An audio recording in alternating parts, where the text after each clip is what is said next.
I'd like to call to order the City of Lake Forest District 67 Board of Education meeting for Tuesday, May 27th, 2014. Could I have a roll call vote, please, Madam Clerk? Mr. Folker? Here. Mr. Anderson? Present. Mrs. Fisher? Here. Mr. Schuler? Here. Mrs. Clemenson? Here. Mr. Borkowski? Here. Mr. Lemke? Here. We have a quorum. Good evening. The first item on the agenda this evening is the President's report. This month there is no President's report.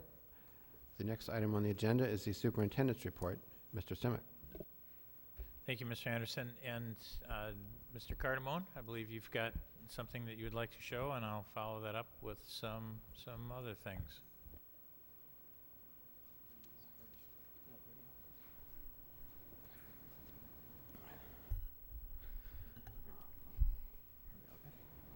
Start in 1 second.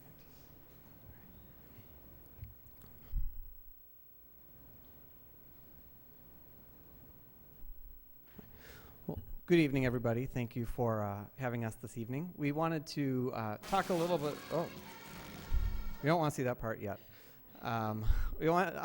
First of all, thank you for having us tonight.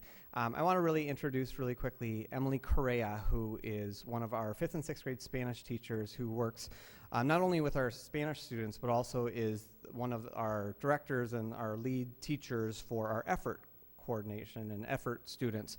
And every year at the end of our school year, we really look to have a big field day, a kind of celebration end of the school year. And we've really been thinking a lot about this year of how we can kind of revamp things a little bit, bring a little bit more different kind of meaning to it to our students. And so we invited Emily to speak a little bit about that process this year, and also to introduce Emily to you as our new emotional wellness coordinator for the district, which we are very, very excited about her being into that role as well. So it's a nice introduction for you to get to know Emily, and I think you'll really have a chance to see why we're so excited for her coming into this position. So thank you. Hi, everybody. Good evening, and thank you so much for having me here tonight. I'm excited. Well, you're going to see in just a minute about what kind of things we have cooking over at Deer Path for the end of the year, go out with a bang. We were thinking about field day and how it is for our students, and Tom brought the point of, is it for everybody? Is field day for everybody? And so this year, instead of just doing field day as we've done in the past, we're having a choice day where you have 17 options of rooms to go to, and they're anywhere from board games to Zumba and read and relax in the cube. Kind of some interesting diversity for kids to choose while they're not in field day. And then field day will be sort of the teamwork, ordinary field day that we're used to. But then at the end of the day is what we're bringing new to Deer Path this year. And it sort of was the result from an idea that just kept growing. As more people heard about it, they sort of said, well, what about? And so we wanted to make a video that would illustrate the process of how this idea and this sort of wanting something different has turned into something that we hope the school is going to remember and look forward to next year, and something that we can build upon. So I hope you enjoy our video, and I'll leave at that. But thank you very much again for having me, and I'm really looking forward to being the emotional wellness coordinator for the district. So thank you so much.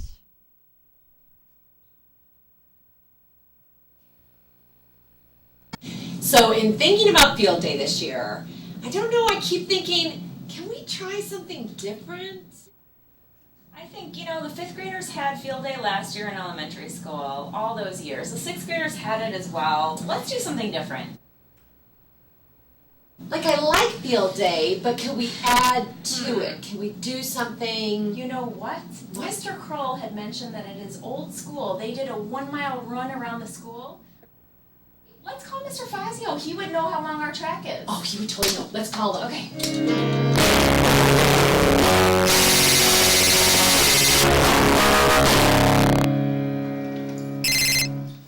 Hello? Senora Correa, how are you? You want to know how far the Fit Trail is? I think it's about 2/3 of a mile. Why? Oh, you're doing a 1-mile run. Tell you what, why don't you just make it an obstacle course? Mr. Cardamone, we have an idea. Okay, so just the other day, Mr. Fazio and Mrs. Correa were talking about how they want to revamp field day and do some big obstacle course. And it sounds like a really, really cool idea, but I'm trying to figure out, like, why. I was talking to Tom, and they're thinking about switching up field day, and they were mentioning something about maybe adding an obstacle course. An obstacle course? That's a great idea. You know, I have a 6th grade student right now who's really undergoing an obstacle right now. That's interesting, because I have a 5th grade student who's been going through some big obstacles this year.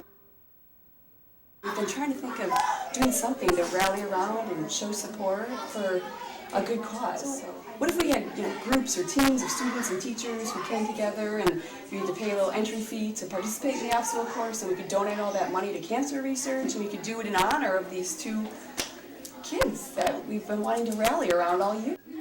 What should we call it? That's a good question. I think maybe we should call it the Deer Path Dash. That's a great idea. So, about the Deer Path Dash, I have to register, sign a waiver, and pay $5? That's right. All right, and then I can get that on Edmodo through my homeroom teacher and the cafeteria, right? You got it. And what about my team? When am I going to find that out? Yeah, that's one of the most exciting parts. We're going to announce the teams at a 5th and 6th grade assembly in the gymnasium on Monday, June 2nd.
So again, thank you for letting us share that with you, and really just in celebration and really to support a couple of really, really tough kids that we want to rally around and bring the whole staff together and whole student body together to do that, and we're really excited about it. So hopefully we can actually see a lot of you out at the Dash on the 9th. Looking forward to it. Thank you. Tom, can board members participate in the... Please, find out your team next Monday.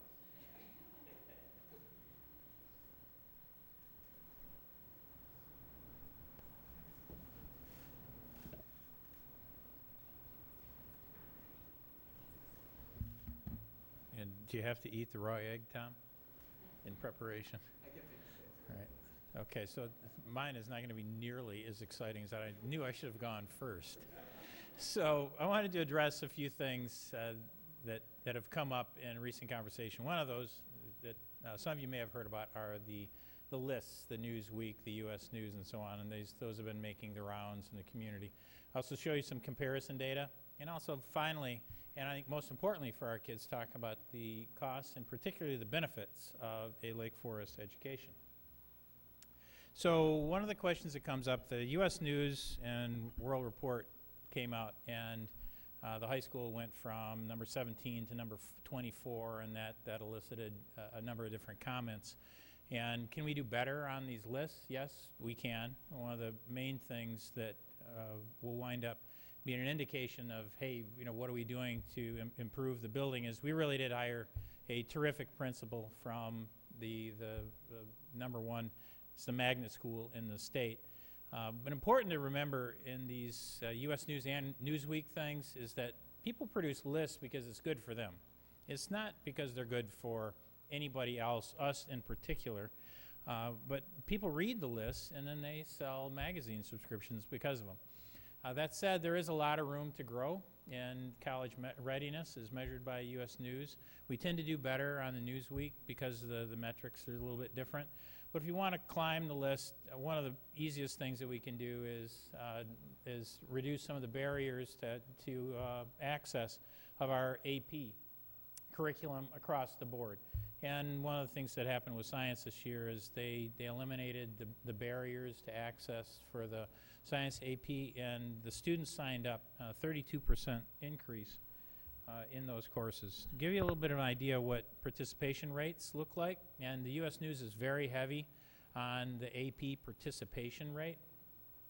Our participation rate is 47% across the high school, and there's been a lot of attention paid to the bottom two, that there are 4.2 tests per exam, but particularly to the pass rate, 94%. That means that 94% of the kids got 3s, 4s, or 5s, which is an incredible rate. To compare that to a couple other people, Scarsdale, it's in Westchester County in New York, they've got a slightly higher participation rate, but what's interesting about them is that they don't actually teach the AP curriculum. They have no AP curriculum as such in their course guide. They still have a large number of their students that participate and an even higher pass rate than we have. And finally, there is Rye, New York. This is a district that is very similar demographically to us, virtually double the participation rate and virtually the same examination pass rate.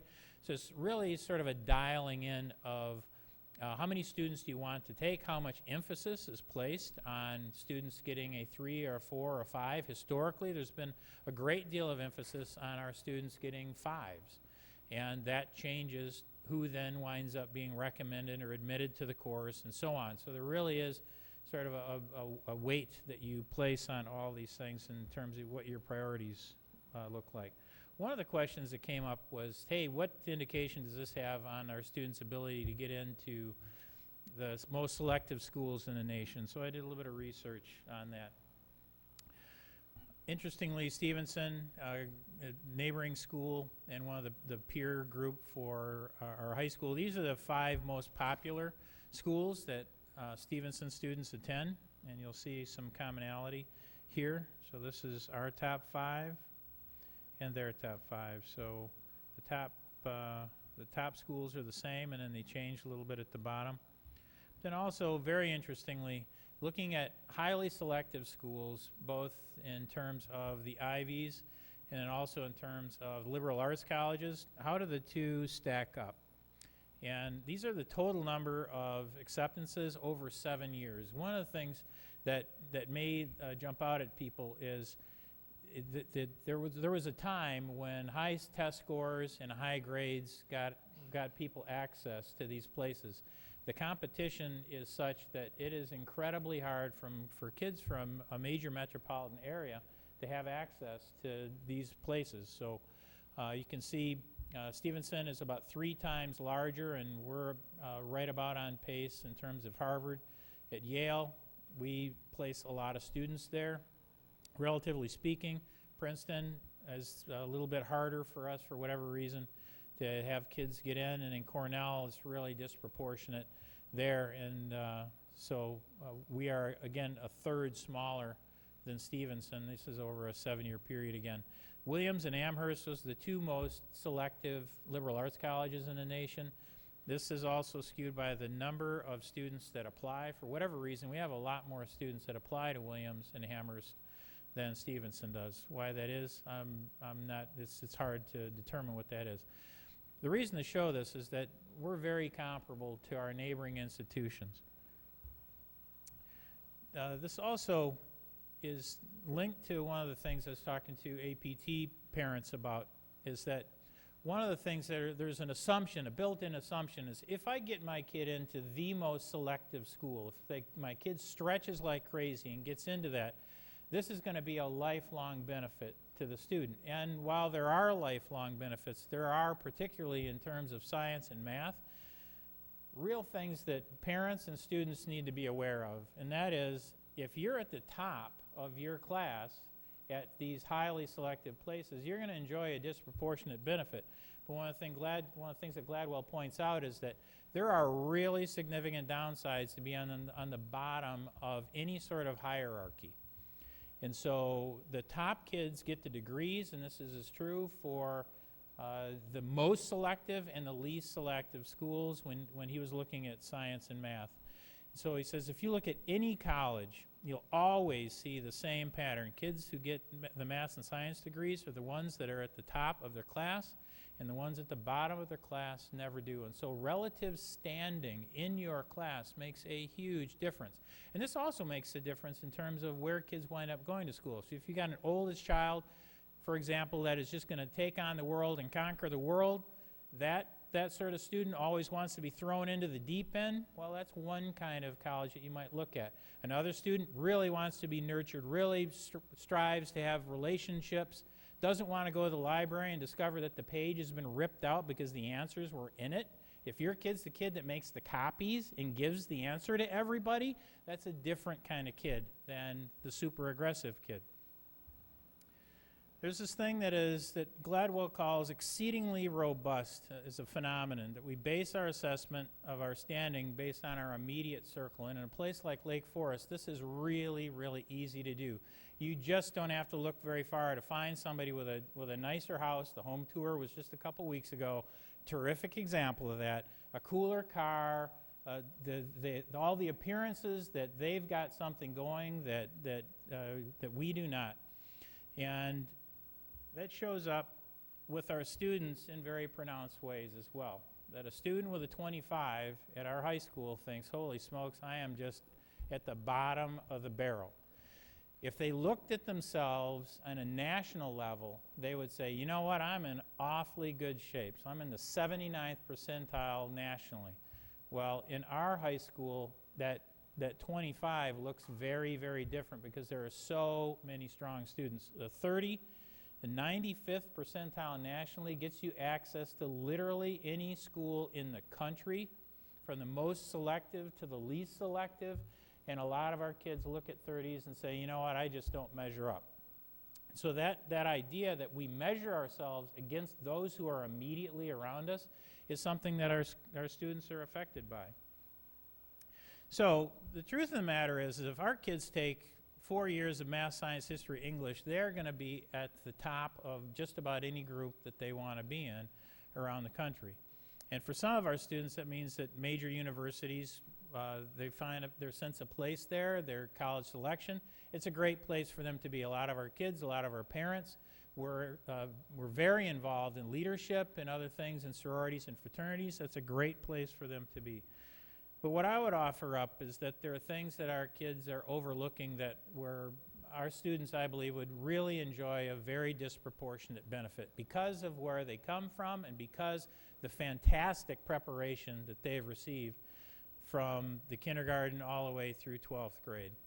And our parents talk about their desire for personalization and their desire for differentiation. There are also big benefits to being a big fish in whatever pond that you are in, and that's what Gladwell is essentially saying, is that if you are at the top of wherever you happen to be, you will enjoy a disproportionate benefit. There are spectacular alumni networks in these small schools that I'll be talking about, and especially our counselors at the high school are really very much on board with this idea. If you are at the top of the group of kids, from the 25th to the 75th percentile, that's how colleges measure. This is our band of kids. And if you're at the top of that or above it, that gap is filled with scholarship dollars for you because they want to attract you in a really, really bad way. So I'll give you a couple examples of what I'm talking about. I don't like to read from slides, but I will. So these are two examples from smaller schools. For the past 10 years, U.S. News and World Report has asked college presidents, provosts, and deans to nominate schools with outstanding undergraduate research opportunities and stellar senior capstone programs. Only 2 schools have been named to both lists all 10 years, this small college and Princeton University. And this is a place that our kids do not visit and do not consider in very large numbers. And another example is this school makes a point of nurturing the entire individual. And with all the discussion that we have on an ongoing basis with all of our parents about the need for balance, this should resonate. Makes a point of nurturing the entire individual. You aren't seen as an academic machine, but as a person who needs a social and spiritual life in addition to a scholarly one. This school truly is a healthy place to be. Their academics get an A, and what's interesting is most of the kids who are in the music program there aren't even music majors. They just do it because it's part of being a well-rounded person. It's another school that is overlooked. Really interesting, Gallup came out with a recent poll that they partnered with Purdue on.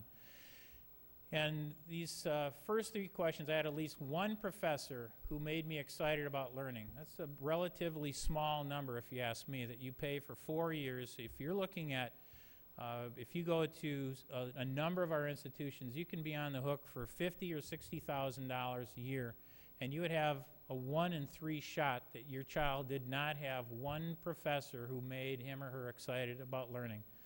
My professors cared about me as a person, that you would have a 2 in 3 chance of not having somebody that you felt cared about you as a person, or a mentor that encouraged me to pursue goals and dreams. Again, less than 1 in 3 for that. Only 14% of kids agreed with all 3 of these. The second set of questions that they asked was that I had a project that I worked for a long time to complete, or an internship or job that allowed me to apply what I was learning in the classroom. So classroom-based and then community-based learning, and I was really active. So what this spells is success, up and down. I was involved, I was engaged, somebody knew me, they cared about me, and I did something I felt was meaningful. And the upshot of it is only 3% of all the college students asked, who are new employees now, said that they could say yes to all 3 of those. So the upshot of this is that I think our students have a very disproportional, will have disproportional advantages at smaller schools. They should look at them. They don't have to go to them, but they should certainly look at them. And they're overlooked entirely. The reasons for that, one of them is that there is a perceived cost difference. I can't go to a private college, it'll be too expensive. When in fact, for a large number of our kids, especially if they go to a place where they are a geographic minority, the North Shore kids apply to basically the same group of schools. A lot of them are in the Northeast. Increasingly, some of them are in the South. But they apply to the similar group of schools. If you go to a place that is tailored just for you, you are going to have a disproportionate likelihood of getting in, and also that they are going to seek to bring you there. And there's also a sense that this isn't a name brand. I don't want to kid you. There is a lot of pressure that is created at the lunch table for students with the shirts that they wear, and also with the stickers on the back of cars, and the cocktail circuit for the parents. Those are things that our students are very, very attuned to. And the pressure can be enormous to go to a name brand, a recognizable place.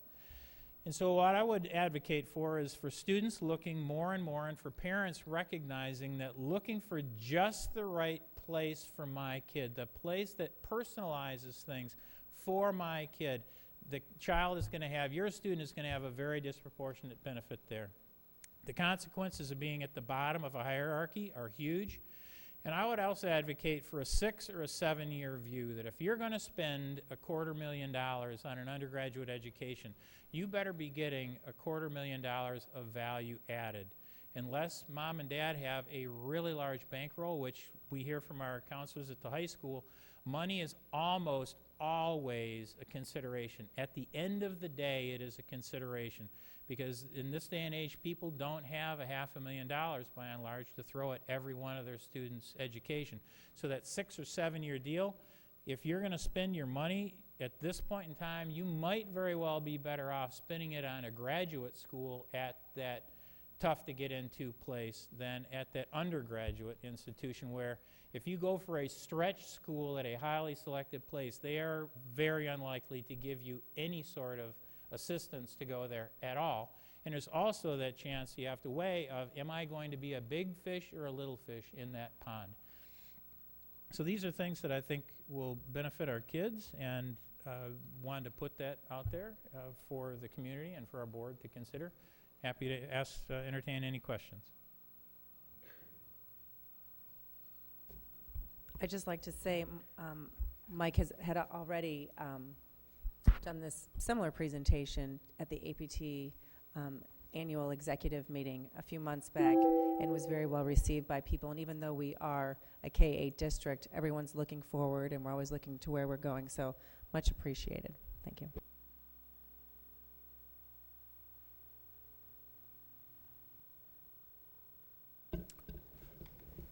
Seeing no other comments from board members, thank you very much, Mr. Simic, for that presentation. The next item on the agenda is public participation. Are there any members of the public who would like to address the board on a topic of their choosing? Seeing none. The next item on the agenda is reports and discussions. The first item is late start days at Deer Path for next year, for this year, a review. Mr. Simic. Thank you, Mr. Anderson. I'd like to invite Mr. Vore and Mr. Cardamone. They've got a presentation, another one. I don't know if it will have eggs and other things in there or not this time. I suspect not. Look forward to seeing what they have to present to us tonight. It's much more exciting than eggs. Not really. All right, well, first, thank you for having us here tonight to speak to all of you. It's nice for Mr. Cardamone and I to get up here together and be able to present to you something that we came back late last year to ask for with regard to our 3 late start days this year. So we have some quotes up here on the screen, and this actually came to us at the very start of school, right before school began.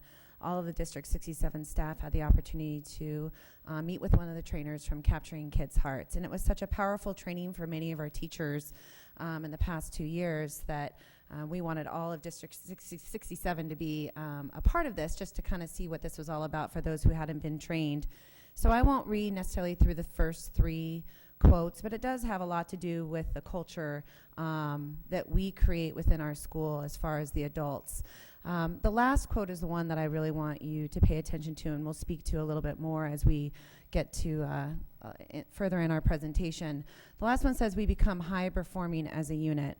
The 3 quotes before that really speak about the trust and the safety and the kind of culture that we need to create at Deer Path in order for us to become a unit. One of the goals that Mr. Cardamone and I have leading into next year is really looking at Deer Path becoming Deer Path, not just the West Side campus or the East Side campus, but being a 5 through 8 school. So to begin with that, our late start days really offered us the opportunity to work on culture, and it was what we feel a successful 3 days, 6 hours to create what we got out of this, which I believe you all have in front of you is our social contract, and I know Mr. Cardamone will speak to that in just a moment.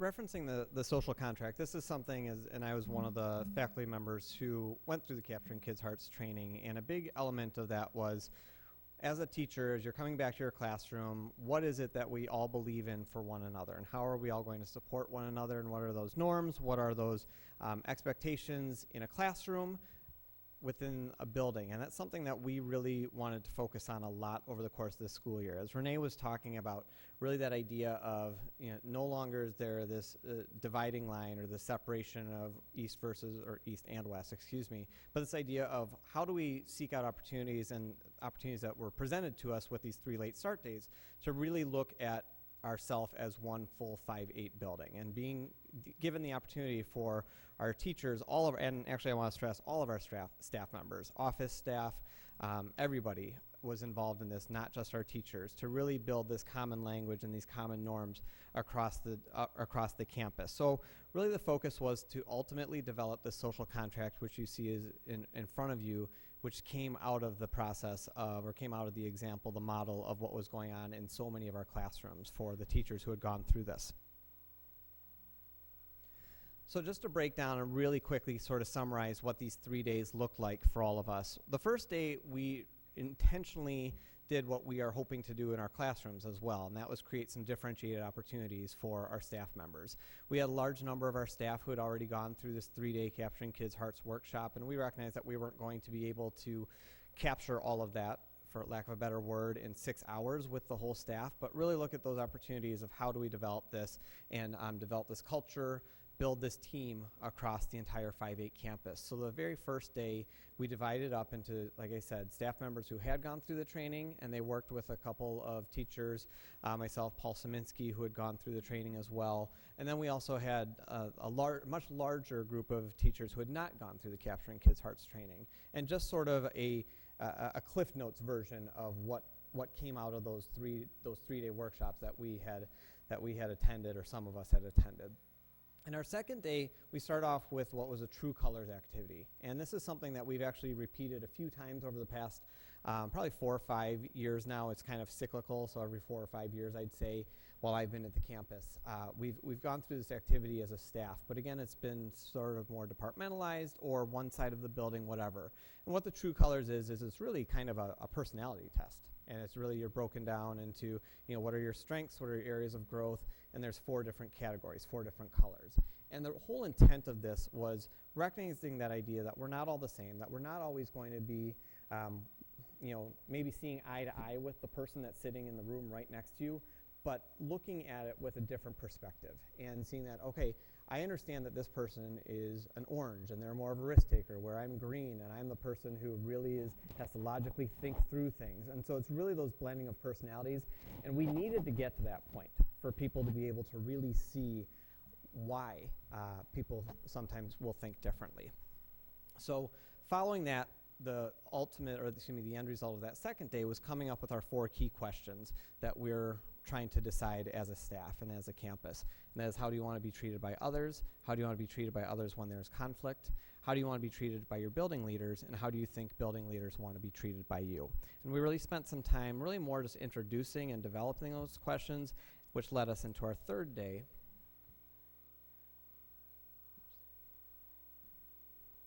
which was really creating our social contract that you have in front of you. And that was really to kind of pull out what were those common characteristics that we were seeing across the campus. And it was very interesting because we actually did break up at this point into 2 separate campuses. We had the 5-6 staff in the cube, and we had the 7-8 staff in the lecture room. And we were actually working on a shared Google Doc at the same time. And it was interesting to see as the ideas were and the statements were clearly overlapping with one another as to what both sides of the building really believed in answering these questions. And ultimately, we finalized this social contract, distributed it to the staff, and we are actually going to be making some signs, some banners similar to what they have in the Peck Gymnasium with the athletics, with these statements and what we believe in as a campus across the Deer Path campus.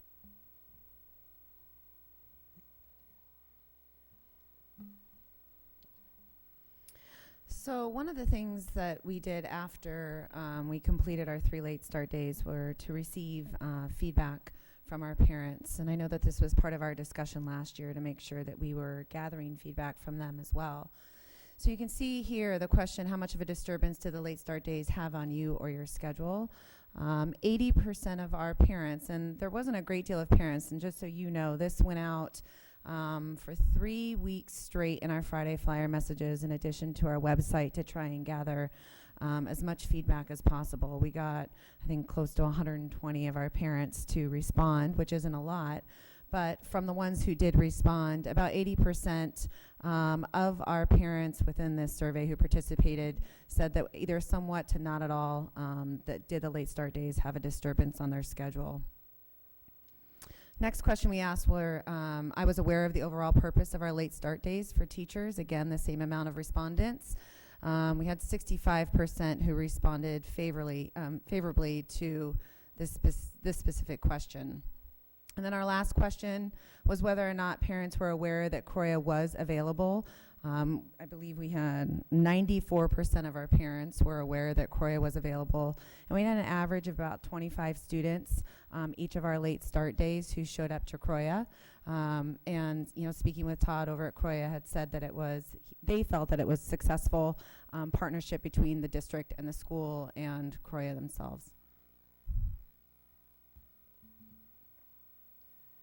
As we were really starting to look at who are the primary, I'd say, stakeholders and who are the benefactors from this common language in our campus, it's the students. That's who we're there for. And it's that idea that we are building that culture and that the students are seeing that culture being developed throughout the course of an entire building. And just again, sharing some statistics with you in surveying, 598 students completed the survey, which was really just a couple of questions that we had taken from a youth survey that we had looked at last year. So we were actually kind of reusing some questions just in a different format to really focus on those elements of culture.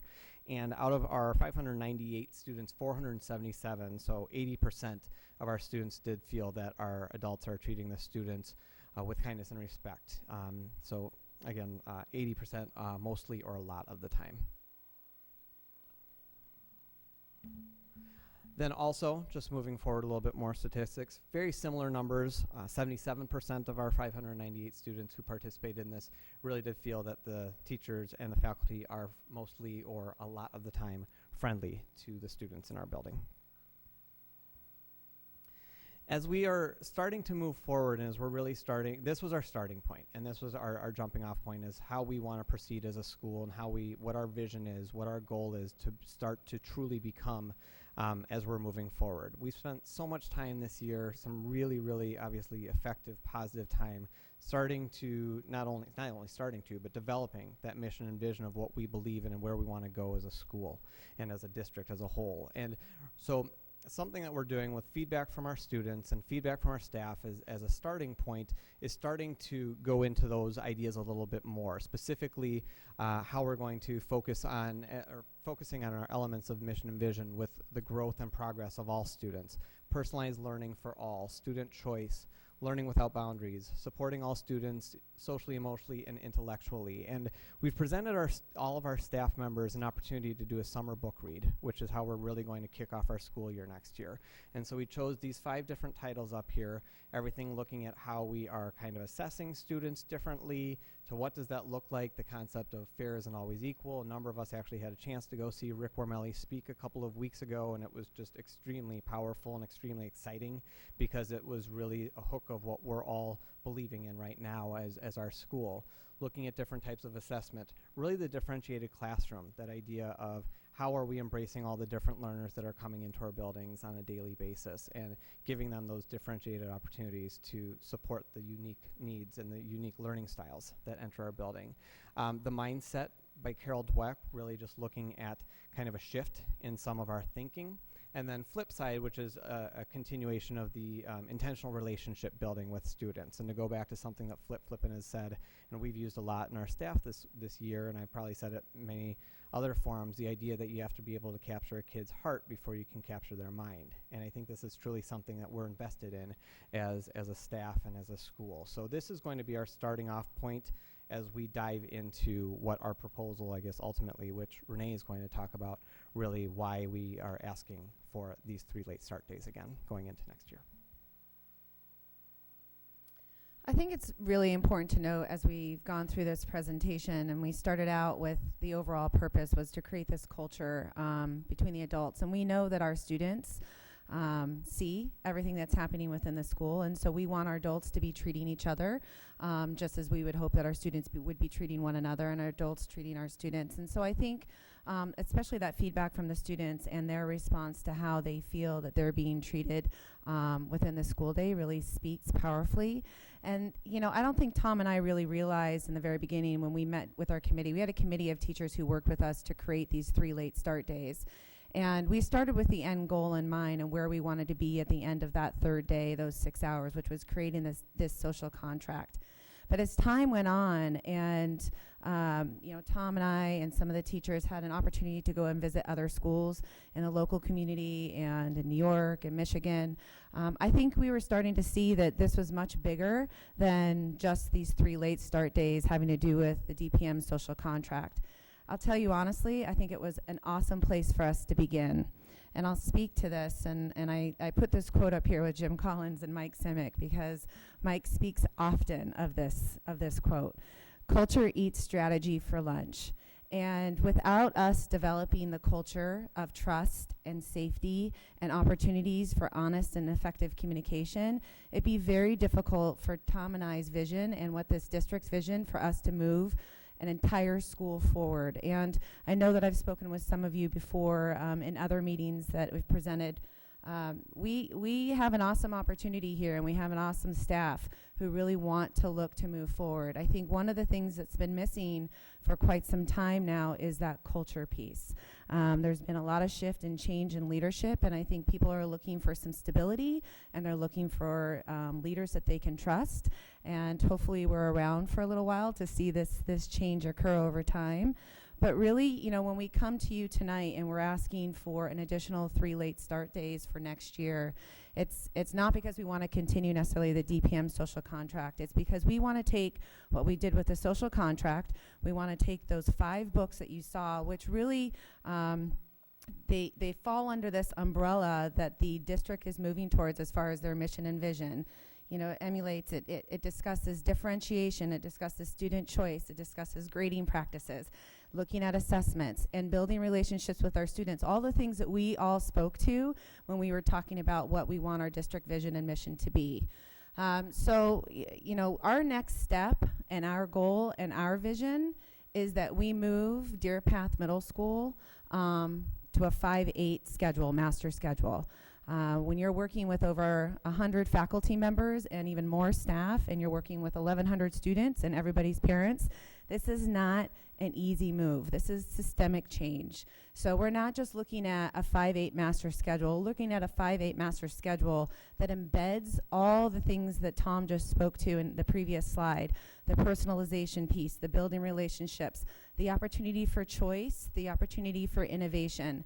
And this can't just happen in our 35-minute staff meetings. This has to happen. I mean, we don't really ever get an opportunity to come together as a whole. Our staff meetings are usually separate. We've had more staff meetings this year together to discuss more building-wide initiatives.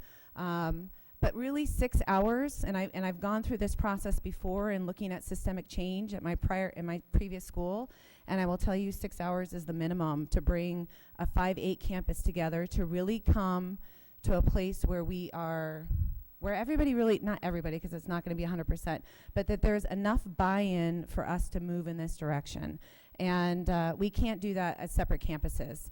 So what we're coming to ask of you tonight is I know that there were some concerns last year when we came for the 3 late start days.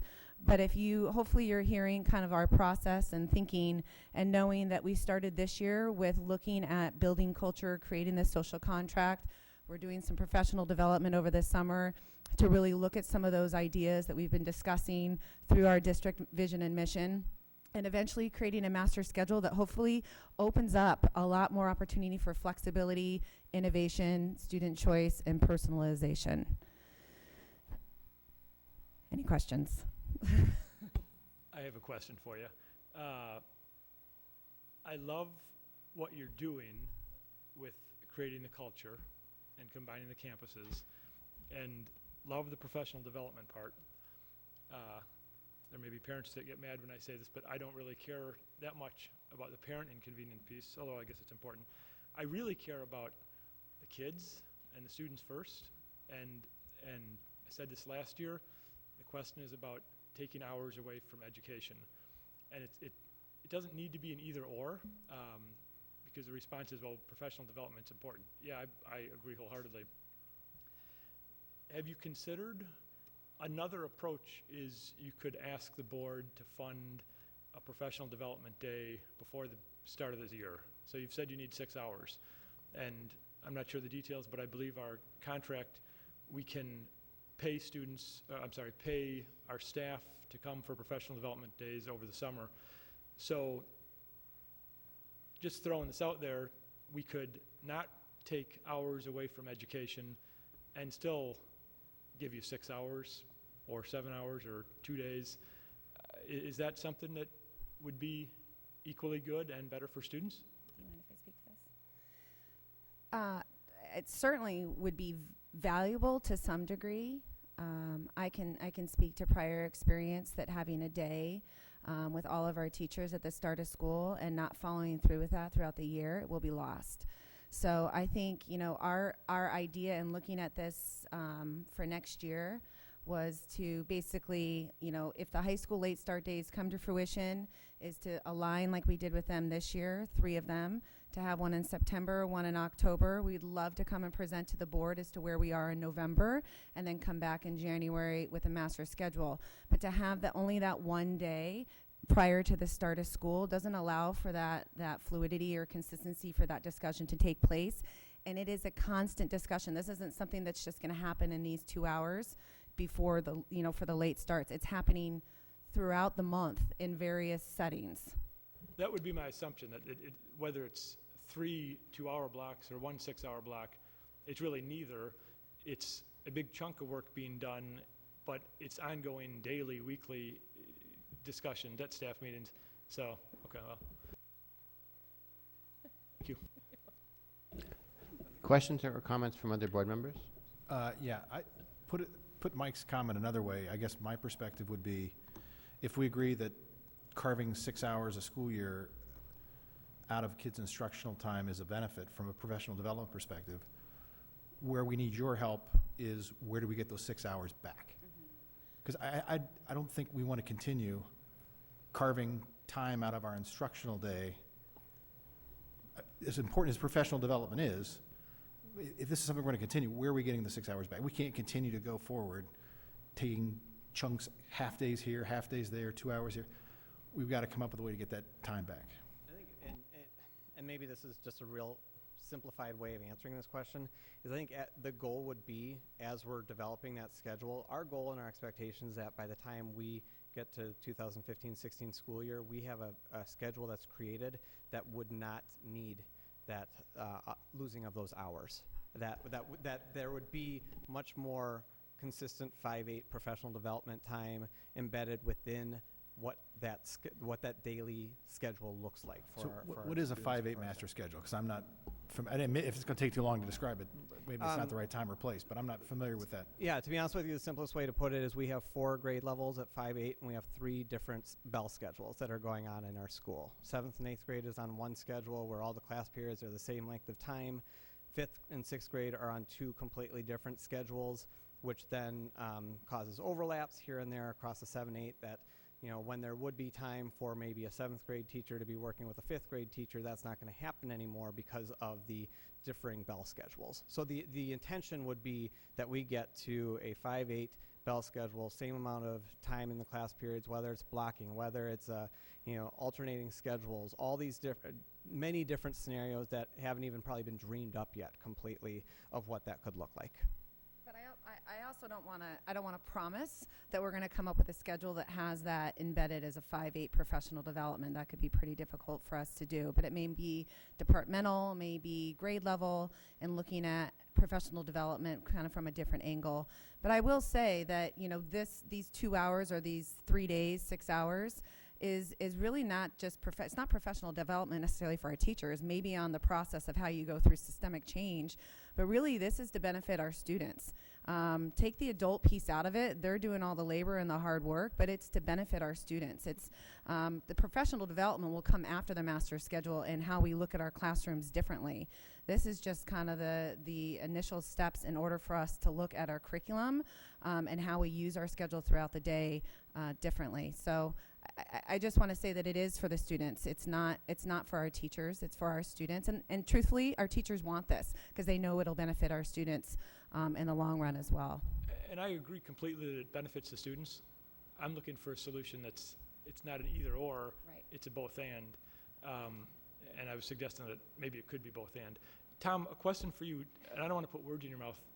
Did you just say in response to Jeff that you do not anticipate coming back next year asking for this again? I'm not sure if that's what you said. It sounded like that. Our goal would be, our hope would be that we are able to create a schedule that does embed, like Renee was just saying, whether it's departmental, whether it is grade level, maybe it's multiple grade levels. Our hope would be that we're able to have a schedule that we have more of that time embedded during the course of the school day. I can't sit here and absolutely promise saying that we're not going to be asking for 3 days again in the future, but our hope would be that as we're building towards something that we're able to just embed that into the course of the school day. Our teachers on the 7-8 side especially they really want that. They want that time. So, I think it's coming together and creating the process of what a master schedule will look like, and one of those is prioritizing, but really prioritizing what's best for our students as a whole.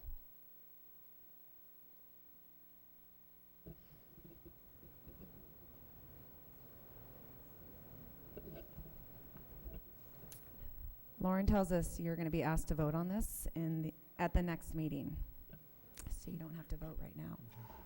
Okay. Then I have a question. Yeah. Let's settle up. And so my question is, and I know that you've thought about this, to maximize and to try to make up for better verbiage, the time that they're missing.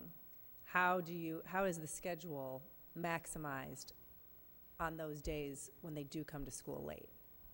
I mean, we hear so much, as we've talked about, block scheduling, how transitions take away. So if you have that block of time, is it best to just have language arts and math on those days and then the next time social studies and science? I'm sure you've thought about this. I just wonder how the time is best utilized because it is interrupted. Are you speaking to like the 3 days? Correct. Okay. No, I can't say that we have completely thought about that, but I will say just in general, no matter what day it is or how much time we have in the class, it could be we have 60 minutes in a class versus 35, 40 minutes in a class. I mean, it all needs to be meaningful no matter what. And I think in how we structure our curriculum and what happens within the classroom and how the teacher plans that day is what determines the success. A lot of great things can happen in a matter of 30 minutes. It doesn't have to necessarily be a 90-minute class in an effort to make amazing things happen in there. So I really do think that, as we move on and we look down a little bit further in the road, not just about the master schedule, but how are we using all of our time, whether it's a half day, whether it's a 2-hour late start, or whether it's a full day, every moment in the classroom should be meaningful and engaging for our students. That's a good segue to my question, which is, are you looking for us to vote on this in isolation or in conjunction with the overall schedule that looks at how many half-days are there, how many, other timeouts are there, late starts? It's going to be more difficult to vote on this in isolation because there is a bigger picture concern here as well, by more than a few of us, or more than a couple of us. If this comes to a vote for just, can we have 3 more late start dates, you may want to think about how you're asking for this before you bring it to a vote. One of the things you've heard me talk about is presenting a comprehensive staff development plan before the school year begins that includes scheduled time during the workday if it's deemed necessary for grade level teams, things like bridges training that we've talked about, so that there's a plan going in and that it's thought through versus just on an as needed kind of ad hoc basis. So part of that plan would incorporate the use of our already built in half days or our regional office required institute days. We can wrap this all in. Obviously, the late starts are DPM specific, just like the CII time is K4 specific. So we could wrap it all together so that you could see kind of the whole package. But we wouldn't be discussing and voting the overall schedule, right?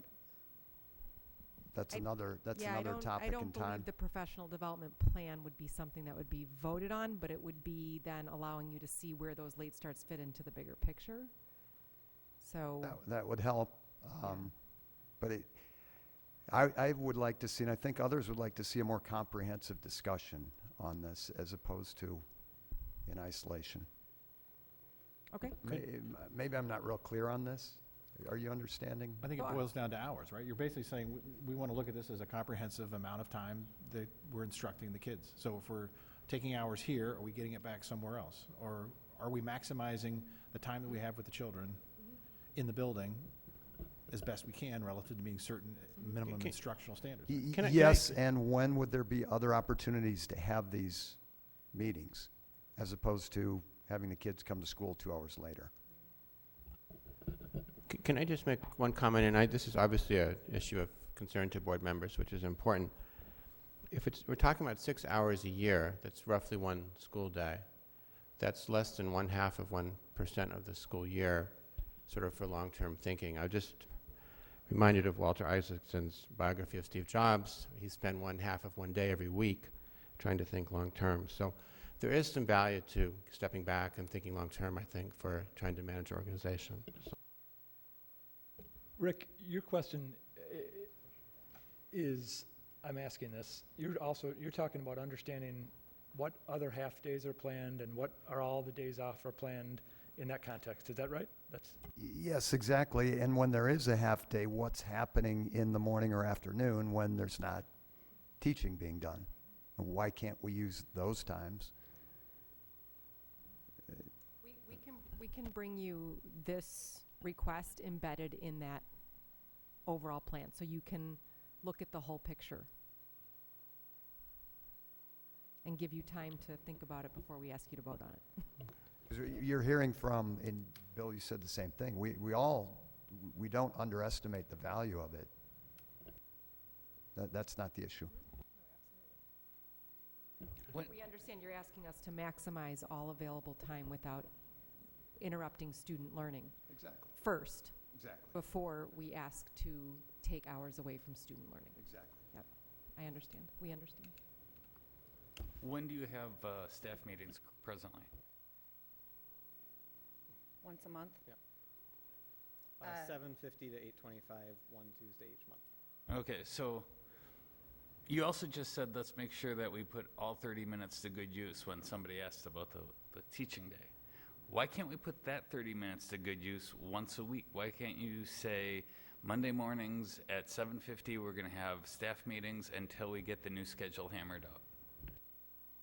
Why does it have to be during the school day instead of just finding a half an hour before school, a half an hour after school, once a week, once every 2 weeks for 2 months? Well, we plan to do that. We're going to have a committee. I mean, working with 100 teachers to create a master schedule at any given time. So to bring all 100 plus teachers together to create a schedule every week is probably not conducive to the process. The idea is to create a committee that will be working with us closely on creating a schedule, smaller, probably subcommittees that will be working on this schedule and then bringing it back together as a whole. Currently, staff meetings, usually staff meetings in the past have been used to disseminate information for one reason or another. I've decided to start using that time more as an opportunity for professional development, whether it's going off of learning targets and assessments that we did at Institute Day, but it is an opportunity for us to use that time professionally as well, so it hasn't just been a staff meeting where I just stand up on stage and disseminate whatever information I have for them. Now I choose to do that through email primarily and use that time in a different manner, knowing that we really don't have that time to work professionally.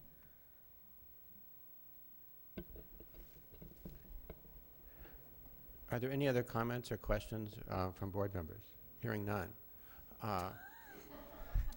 No, in all seriousness, are there questions? Thank you very much for that presentation. Absolutely. The next item on the agenda is Mission Vision Goals Report. Mrs. Clemenson. Well, as you know, last month we went through the sort of first reading of the Mission Vision Goals, and yeah,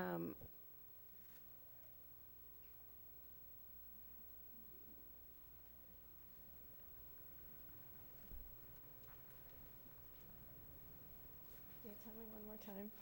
Tell me one more time. Forward, Okay. back. All right. So I know board members got this kind of late with the long holiday, and we didn't really have time in our workshop because we had so many things to discuss. But I'll walk you through it. We're not going to be, I don't believe we're going to be voting on it today, or are we, Mr. Anderson? Well, I'll walk you through it and you can consider I don't believe so. Okay. So, as you know, last month we went through and unveiled the mission vision goals that we have spent the last several months putting together. And we asked our parents, our community, to provide us with some additional feedback now that we kind of unveiled the final product. And we really wanted to kind of check overall wording, see if there was anything that was being misunderstood, and I'll kind of go through what we saw. On the core values, overall we had a very strong response. The vast majority of people were extremely positive about the core values, really felt like we hit the nail on the head there. We had a few comments on some of the teacher wording in terms of calling, saying educator versus teacher, things like that. So we did not make substantive changes. I do think we made a couple of meaningful changes in terms of changing teachers to educators, and talking about that we're going to attract, develop, and retain outstanding teachers in our core values. In terms of the mission, again, overall very positive comments. As you might recall, there was a lot sort of packed into that mission statement, and some felt it was kind of long, cumbersome, liked what it said, but was there kind of a more terse way to communicate it? And a few felt that we should lead with the students. We had started talking about the inspiration of our teachers, of our community, the involved community, and felt like we should lead with the students. So there's a rewording that basically takes the same idea, but kind of puts the students at the forefront of it. On our vision, overall positive comments. There were some smaller pockets of concerns. Maybe 3 people said, gee, not sure what you mean by this word. Gee, I'm not sure what you mean by that word. But overall, one of those pockets was the word unleash. For some, it was taking them to unleashing their dog in a park. Although I have to say, after visiting a really cool STEM lab this past week, I saw kids unleashed in a classroom, and they were pretty darn excited. But we changed it to discover, being a little more age appropriate, that they're at a point where they're kind of discovering what they're passionate about. And then on the tagline, this was probably the most polarizing. Some people said they loved it, thought it hit the spot. Other people felt like they didn't get it or they didn't like it. I always get concerned when someone says kind of they don't get it. And so I took a stab at rewording it to be a bit more straightforward. And I have to thank 2 very astute community members who reminded me that the tagline really should be stated in the positive. And I also took a step back and looked at some of the community feedback that our consultant had compiled for us. And our community, even with our initial draft that we had put out into the community forums, the community had said, make it less about the environment you're creating and more about what the students are going to be doing. And so I took a stab at doing that. And again, we'll be talking, I believe we have a workshop, some workshop time set up on Thursday, so we can go through this, but just again, to give everyone a peek under the tent. And then the milestones, basically it was like, why 10 years? Let's get started. We want this now. So generally very positive. I should note that just because we say it's a 10-year vision, that does not imply it will take us 10 years to get there. Obviously, the next hard work that we'll be doing is to develop those 1-year, 3-year, and 5-year goals. So let's take a look here. Just again to remind everyone, the values are the enduring beliefs, the mission, the reason why we exist. It should not change over time. The vision is kind of that long-term tangible aspiration, typically in place for about a year, and then milestones are defining those outcomes that we hope to accomplish. Core values, again, these have not fundamentally changed. The feedback was quite positive. Really the only change was in bullet point number 3. World-class learning is driven by world-class educators, and therefore we must attract, develop, retain, and invest in passionate and effective teaching professionals. On the mission, a reworking to make it a little more succinct. All students are inspired and empowered by caring, effective educators to maximize their growth as learners and develop a balanced sense of self, steadfast resiliency, and a deep respect for others. So we embedded the caring and effective educators into it, started with students, and spoke to their growth as learners. So one other comment that we got on the mission was sort of focusing on that academic rigor and excellence. So just spelling out that when we say growth, we mean their overall learning growth. The vision is the same, but rather than talking about the front part of it, that's education without boundaries, putting it into the positive in terms of what we are going to be doing, and looking at the second half of it in terms of cultivating minds, connections, and passions. And then lastly, on the milestones, to be more consistent with the high school milestones, they had a major area of progress under achievement. And so we are saying that we'll be recognized for achieving significant intellectual, social, and emotional growth for every student. So, but otherwise should be basically the same as what you saw before.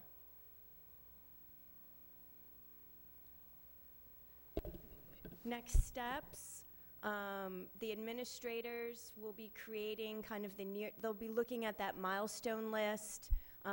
They will be creating kind of a lead for each milestone, and they'll be shared with the faculty at the conclusion of the school year. And then the administration, faculty, and staff will work together on that strategic plan, as I said, to identify how we're going to reach those 1-year, 3-year, and 5-year goals. And our hope then is to review this work at the beginning of the next school year. Mr. Simic, is there anything you want to add to from a process standpoint, or any thoughts? No, I think, again, one of the best things that was done from the beginning, and it continues, is coming out with a draft and then asking people if they wanted to review it with us all the way along through the process. And the latest iteration is just one more meaningful refinement of that process. I think it really has been impressive to see how many people have participated and the insight with which they've done that. And our product is better because of it. I agree. So again, on Thursday, board members will have a short workshop on this, and we can more fully consider it and then figure out next steps. Thank you very much, Beth. Next item on the agenda, 21st Century Learning. Mr. Simic. Thank you, Mr. Anderson. I have the pleasure of introducing Judy Epke, who is, I think, ready and raring to go here. Saw you with your iPad in the back. Looked like you were reviewing back there. So Ms. Epke is one of the prototypes for us on the kind of people that we want to bring into the organization, that every time somebody from our neighboring organization meets her, they say, we would like to have some more time with her as well. And that's the definition of a good hire. So I look forward to hearing your presentation, Judy. Well, thank you. I hope I can live up to that. It's big. Prior to this, I was just quickly editing because I've been told my time frame, and when I practiced, it was double. So I'm going to really do my best to keep to my time frame today. And I even hesitated to put the word technology update up there because as Mr. Simic mentioned, it's the 21st Century Learning Update. That's the way I look at this, because to me, technology is a tool. And it's simply that this report should not be about devices. And as you listen and as you look at the pictures, I'm hoping that technology melts away and it just becomes about learning. And hopefully I know how to use this tool here.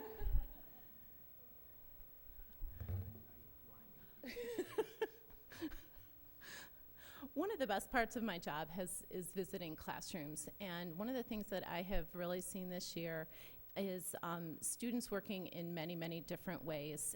They're rarely sitting passively. Students are involved in their learning. And this engagement is not because of the technology. It's because they're given some choice over what they're doing, that the teachers are providing learning opportunities for them to explore their topics of curiosity or where they're very interested. And if you look at these pictures, you know that this allows for so many different chances for students to work together, work individually, use cookies. I don't know if you can see that over there. They're using a cookie. That's one of those makey-makeys. But it really isn't about the devices, but it's about, because when you talk to students, they don't think about technology. They think about what do they want to do and how do they want to do it. And it may involve technology and it may not, but it's about, I want to make a movie, not I want to use this app or I want to use an iPad. And I think that's a great way to look at this. And our teachers are very skilled at that as well. And as I said, as the year has gone on and as our instructional coaches work with our teachers, they really talk about student choice for teachers, helping them to see and reimagine and think about their curriculum and their assessment methods and their projects to provide this choice for students and really up that engagement in learning.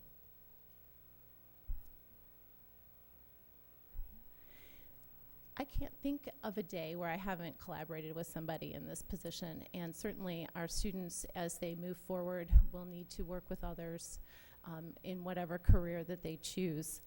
And so therefore, collaboration is a life skill, and I think our students all recognize that within a classroom, there's many teachers and there's many experts. It's not just the tallest person or the oldest person in the room anymore. Whether they're tackling a tough problem or actively listening to the thoughts of others or putting pieces of a project together, students really value this collaborative time. And sometimes they learn about the frustration of collaboration and how it isn't always easy to work with others. But we want our students to persevere, whether it's because the technology's not working or because it's a hard problem to figure out or because the person that they're working with doesn't share their same ideas. So learning with technology provides many opportunities to collaborate, certainly to be creative and innovative, and to practice their perseverance and problem solving. Of course, these skills can be practiced without technology as well, and they are. Now, this was the first year of the STEM class at DPM on the west side, but STEM is really not new. Here in District 67, we've had STEM embedded into many science activities and in our computer labs, some of our computer science activities, but we definitely had a very successful year with STEM at DPM West. One of my favorite quotes in talking to some of the students was, came from an 8th grade girl when I asked her about STEM class. And she said, there were some things that were hard, like creating an app. I didn't think I could do it. It was hard, but I worked with my partner and we figured it out. It was just a simple app, but I never thought I could do something like that. I never would have done something like that before. So to me, that was a perfect example of collaboration and this resiliency and this perseverance and failure and learning to try again and problem solving, and of course that innovative spirit. Take a look at the face of this little girl from Cherokee. She's a 3rd or 4th grader, and this was during the Hour of Code, which was a nationwide week in December, kind of encouraging students to learn about programming and realize that coding can be fun. It's really, you know, that's how a lot of the games that they play or the apps that they enjoy were created by programmers. So students across all of our schools participated in the Hour of Code, and whether they were creating a simple Angry Birds game or guiding a robot through a maze like this little girl, students learned that coding is fun. It's also hard, it's also frustrating, but it also can be fun. And like I said, I think her face says it all. This experience was so popular that students continued to work on games and activities well beyond that 1 week. And there was enough interest where a Brainstormers class was created about app creation. Again, we had a very successful first year with the Cube. We had over a dozen schools and districts contact us. They heard the buzz about the Cube at DPM and wanted to see what it was all about. They wanted to learn about our process and see how it was used. And our teachers across DPM were very gracious about talking with these visitors and allowing us into their classrooms, and our students were wonderful ambassadors about how the space is used. But the importance of learning spaces wasn't just contained at DPM.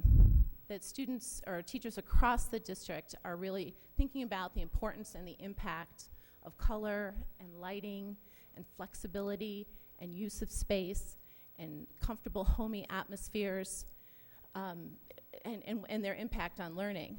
Over here we have some 6th grade boys in language arts class, and as comfortable as they look, they really are fully engaged in what this young man in the white director's chair is reading to them, and the discussion that ensued.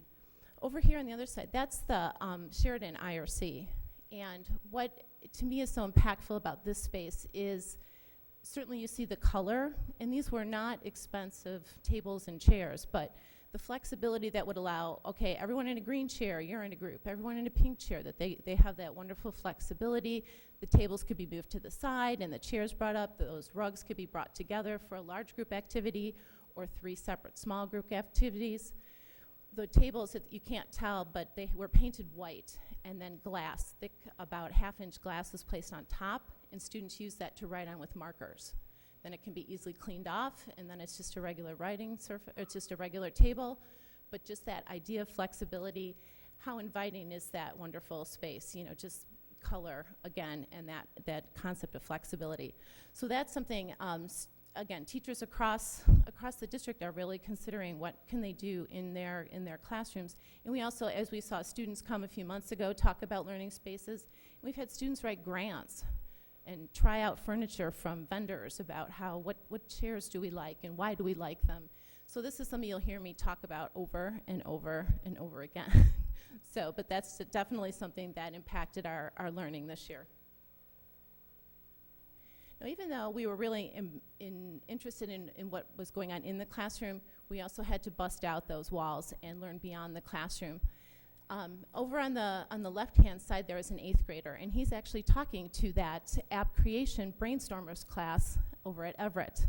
It was after school at Everett, but our DPM students were still in school, so he got a chance during homeroom to sneak away, and he knows how to create apps and has created apps, so he was talking to these 4th graders. And I swear he could have been Justin Timberlake, the way they thought. He was just so amazed, and they were all giggly and couldn't wait to ask him questions.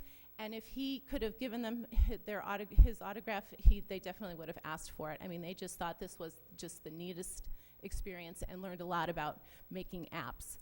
And they thought it was really neat that this was somebody that they knew over at DPM. On the other picture here, we have, this was actually a former District 67 student who moved to France. And what a wonderful opportunity for our current DPM students taking French to talk to their former classmate. It was nighttime in France and daytime, mid-morning, I believe it was, in Lake Forest. And they got to talk to him, what an authentic experience about learning about the French culture.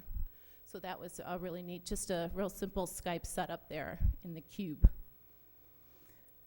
Our teachers are also kind of busting out the school walls. We have teachers experimenting with the flipped learning model, which allows them to record content and students can watch that at home, and then they come in the classroom and they apply that knowledge or work on extra practice rather than the teacher standing and talking to the entire class. They're learning the material at home. They can review it. Students can watch the video over and over.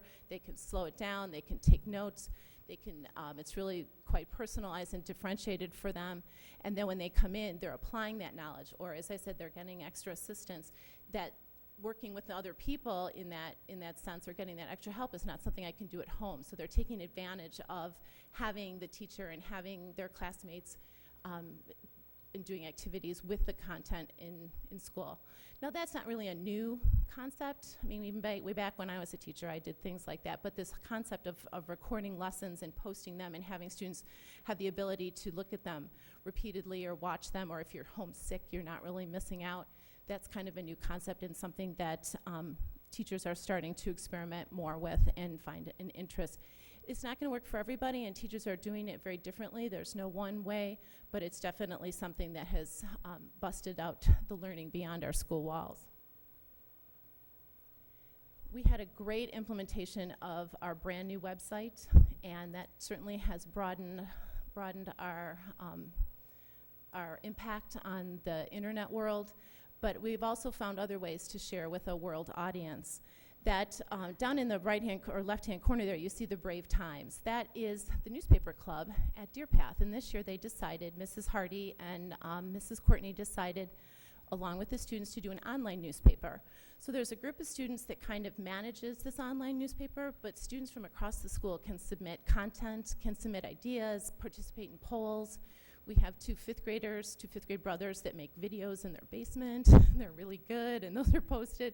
So it's really quite exciting for all of Deer Path to see the Brave Times. So if you haven't had a chance to look at thebravetimes.com, I definitely would take a look at that.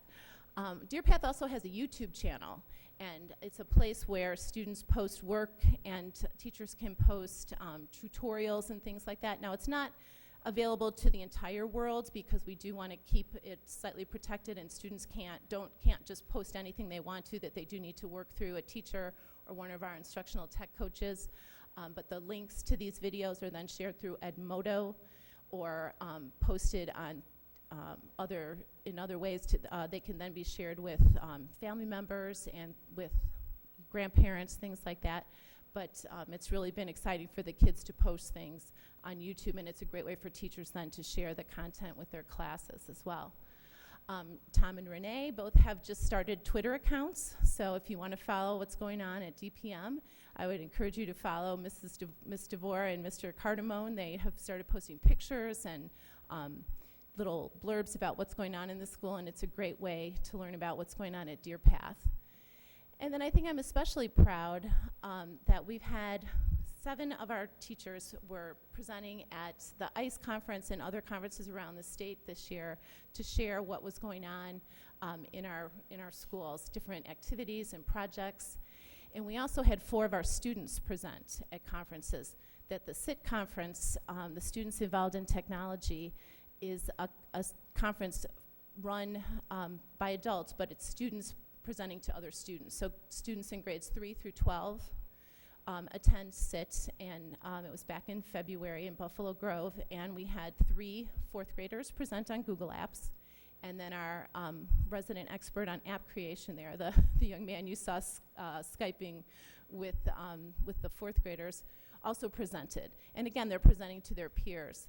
Those fourth graders then, they're presented on Google Apps, also went down to Springfield just earlier this month to present to lawmakers in the state capitol, which is a rare opportunity. Not many schools are accepted to do that. So that was an exciting opportunity as well, and another way for Deer Path 67 to get out to the greater audience. So with such a successful year, what's ahead for us? Well, this summer we'll be writing learning targets for our digital citizenship curriculum and sharing that with our parent and our community at large on our website. 2014-2015 will bring about some additional collaboration possibilities within our technology department, and we're looking at this as a better way to meet the needs of our staff and students. Our ILIs, who are information literacy instructors over at the elementary schools, they saw the need for some flexible scheduling for their computer lab, so that will allow them more time to work within the classrooms and co-teach. And then our instructional technology coaches will also be kind of spread out more. We're a little Deer Path heavy these last few years. They're going to be spread out more widespread across our elementary buildings. And we're all very excited about supporting the successful implementation of the Inspiration Block at Cherokee. We know there's lots of possibility for technology to be injected in there. A little bit on devices. Students will continue to have a large range of a variety of devices. We'll have Chromebooks as our one-to-one device for 5th through 8th grade students. Our 4th graders will have a classroom set of Chromebooks in their classrooms. That will free up carts of laptops for K-3 across all the elementary buildings and provide easy access into the computer lab. So our K-3 students will not be missing out in any way. And students across all grade levels and all schools will have the opportunity to use iPads for project creation and learning. Our teachers are really excited to learn more about flipped learning, gamification, passion-based learning, so we've got a lot of interest already for the summer, things people are interested in learning more about. And as the interest and excitement for learning about coding and app creation and STEM activities, I definitely foresee students having more opportunities to experience these kinds of topics through curriculum and clubs and special interest learning activities. And then certainly, I could not do this alone. I stand here very proudly representing all of these people. It is my true honor to work with these talented and caring professionals and all the teachers of District 67. The work they do each day with students furthers the Tri-District 2020 vision from 3 years ago, and we stand poised to enthusiastically support the direction indicated by the new mission and vision. This has been a great year of learning, and 2014-15 looks to be even greater. So, thank you. Thank you very much for that really great presentation. Are there board members who have questions or comments? I just want to thank you for the report. I know I learned a lot, and I would just love to get more of this information out to all of our parents, maybe in Friday flyers from the principals and whatnot, because I think there's so many exciting things going on that everyone would be very excited about. I agree. That's one of my goals for next year is to really up our transparency with what we're doing. Could I just ask also, I mean, it seems like you're doing just a lot of remarkable things at the elementary school and the middle school. Do you interact at all with sort of our cousins at District 115, or? Our cousins, yeah, the older siblings. Actually, in a more informal basis, I mean, I've gone over there and talked with and worked with the staff in some small capacities, but as far as having students working, although I just had a conversation today where we kind of brainstormed some ideas. I wonder if we could get some of the high school kids to help us with that. So I think that's kind of always there, and I think as they get their one-to-one kind of underway, I can see how we can kind of learn from each other. Thank you very much. Thanks.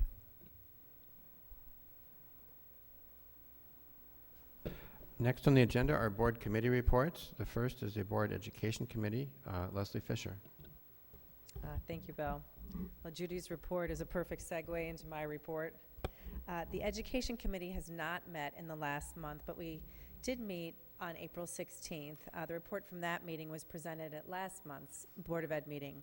But at the April 16th education meeting, much of our time, as you'll recall, was spent learning about the STEM program currently in place at DPM West. At that meeting, STEM instructor Mr. Polina, as well as Renee DeVore and Judy Epke, presented at our meeting and discussed the desire to enhance and extend the STEM opportunities for our students. Committee members and Board of Ed members were afforded the opportunity to visit Northwood Junior High School in Highland Park 2 separate times in May to experience the Smart Lab curriculum designed by Creative Learning Systems. This is, I have to say, a special thank you to Judy, who worked within, I don't even know if she's here, she's still here. She worked around our schedules and within our schedules. I attended myself, Mr. Borkowski attended, Mrs. Clemenson. I don't know if anyone else, Lorraine Grieve also from the Education Committee attended. I believe there may have been a few additional attendees from District 67 to see this, as she said, learning space that is currently housed at Northwood Junior High School just up the road in Highland Park. And I believe this is we had the opportunity to meet with their instructor, very excited about what he is doing. He is very, very excited, as is Mr. Polina, who teaches our STEM program currently at DPM West. The Smart Lab curriculum that is designed by Creative Learning Systems, I compare it much as the cube allows DPM East students to collaborate in a 21st century learning environment. The Smart Lab offers up to 15 different types of engaged learning activities. Skills such as coding, architectural design, building, Rube Goldberg experiments, we get to see some of those, as well as presentation skills, planning and goal setting, collaborative and self-directed learning, and more are all emphasized in this innovative environment. The Smart Lab includes not only physical tools, but a K-12 curriculum. As we expand our STEM-inspired learning at Cherokee and throughout the district, we see the opportunity for all students to benefit from the Smart Lab's presence. The skills promoted within this space are fully aligned with our district vision and mission. Investment in a Smart Lab is between $180,000 and $200,000. The Spirit has already granted Mr. Polina a portion of the monies to assist in the conversion of the current STEM classroom into a Smart Lab. Am I correct in stating that the intention is for the Smart Lab to be up and running in the upcoming school year? Can you confirm that? I'm asking Judy. That would be amazing, yes. Say that again? That would be amazing. That would be amazing. Okay, so that's something to keep in mind, and that was why we wanted to get as many Board of Ed members out there as possible. I'd love for people to maybe reflect a little bit, Mr. Borkowski and Mrs. Clemenson, if you could, on our visit to Northwood Junior High. Sure. Thank you, Judy, as well, to reiterate what Leslie said. I thought, and some of this is what you said, and I'll add a few other observations. I thought the Smart Lab classroom seemed to be the exact embodiment of much of our new vision that we've been working on. We talk about engagement, project-based learning, students being self-directed, teachers more as coaches. All of those concepts were on vivid display. The visit I was at included the start of 2 different periods. It crossed over 2 periods, and both of those periods, the kids simply came in and got to work. And we had heard that, we talked about that in the Education Committee. It was really different to hear about it and to actually see it. The teacher was talking to our group, the kids came in, he didn't stop talking, he didn't say, "I'll be back in a minute." The kids came in and they got to work, literally. And maybe 10 minutes later, when we were sort of done talking, he made a couple of announcements to them, but they simply came in and got to work. Where he needed to actually talk to them was at the end of the class, telling them, "Time's up, gotta go," because they were in no rush to leave. So that another indication of their engagement was that the teacher told us that because of the demand, he opens the lab before school, after school, during lunch, and during recess, because the students want to come to that classroom. I'm not sure how many other classrooms in the building has that level of demand. He talked about his structure, and we talk a lot about how we need to change the flipped classroom and educators becoming facilitators and coaches. He explained to us that he lectures the first day or 2 of the class, and from there on out, it's about 5 minutes a week. And then he works with individual students and individual projects throughout the day, but it's truly coaching. So the lecture part literally is a day or 2. I'm ecstatic that we're getting one of these labs on the 7-8 side. I think that it's a really huge opportunity for both the elementary school and the middle school. And Mike, you've talked about bolt-on programs not being ideal. And I know at the Ed Committee, we talked about what are the constraints, and one of the constraints was minutes in the day.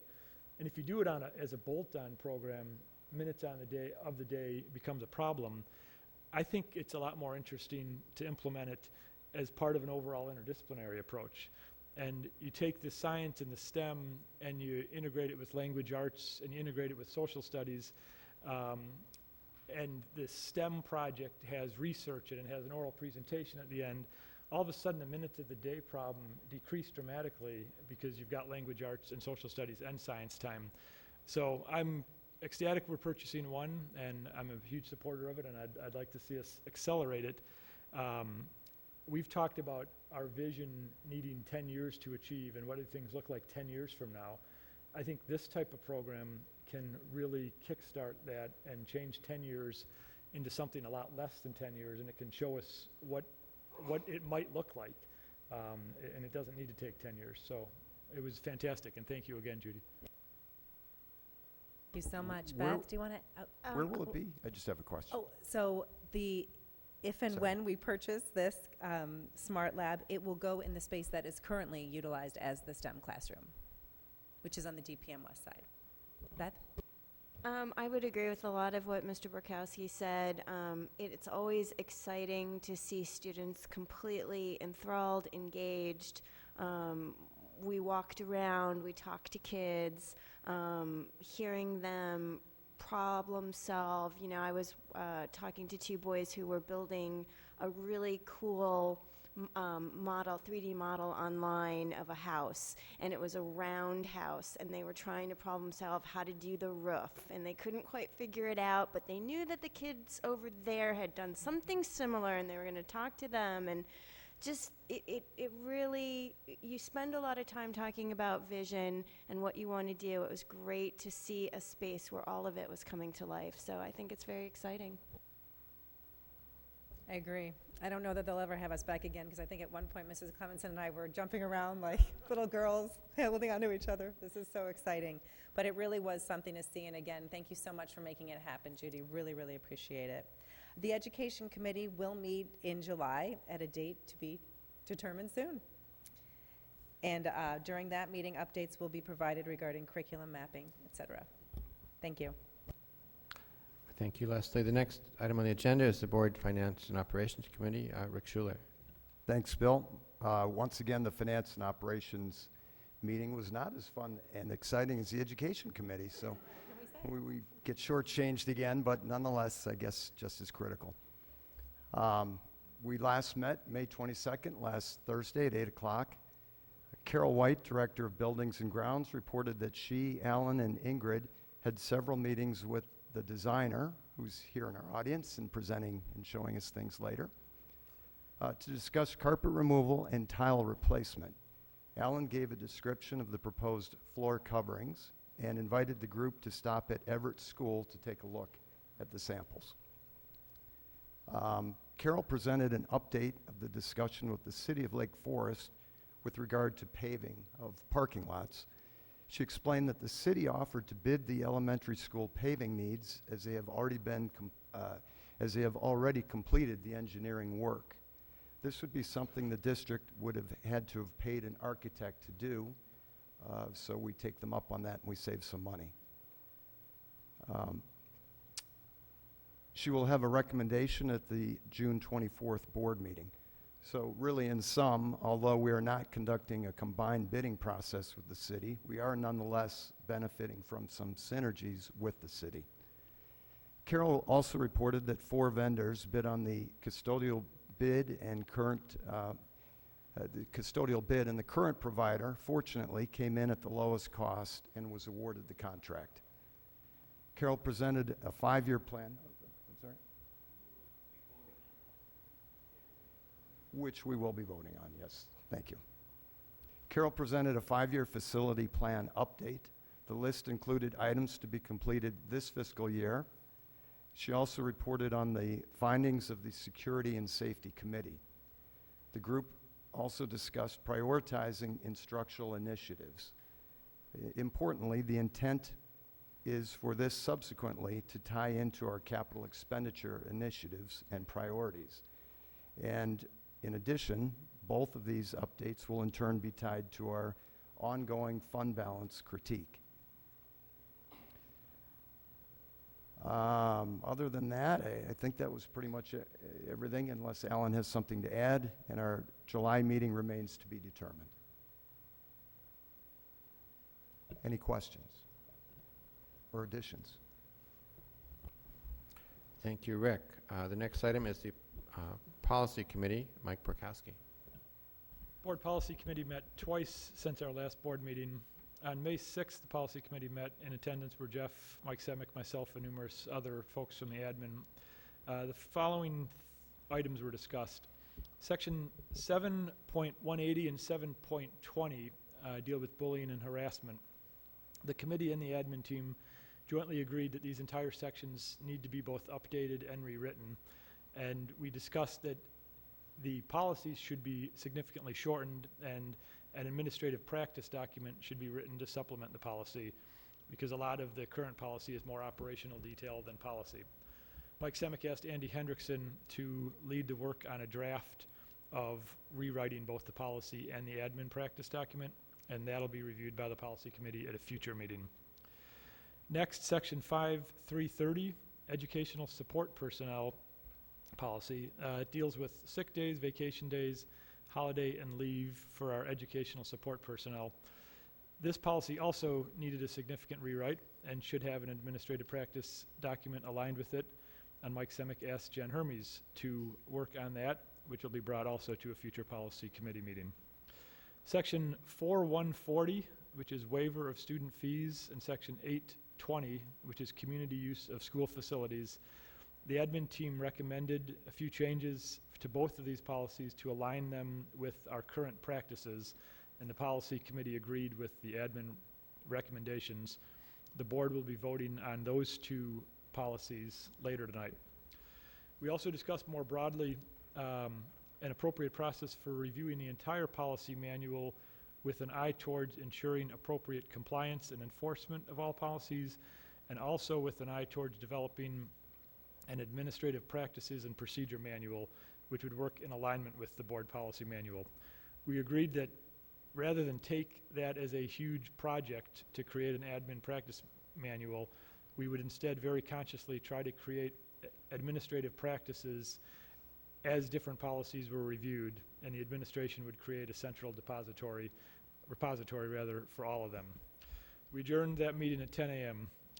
On May 9th, a joint Policy Committee meeting was held along with District 115 to review a number of press policy updates.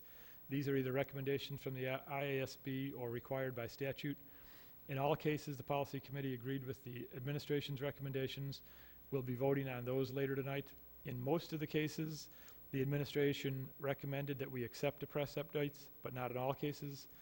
An example of where the administration did not recommend accepting the press update was, for example, Section 5.180, which deals with temporary illnesses. The proposed change to this policy might affect some of our union employees, and everyone agreed that the administration should discuss the proposed change with the union leadership prior to the board considering to implement those changes. So we'll be dealing with the press policy updates later tonight as well.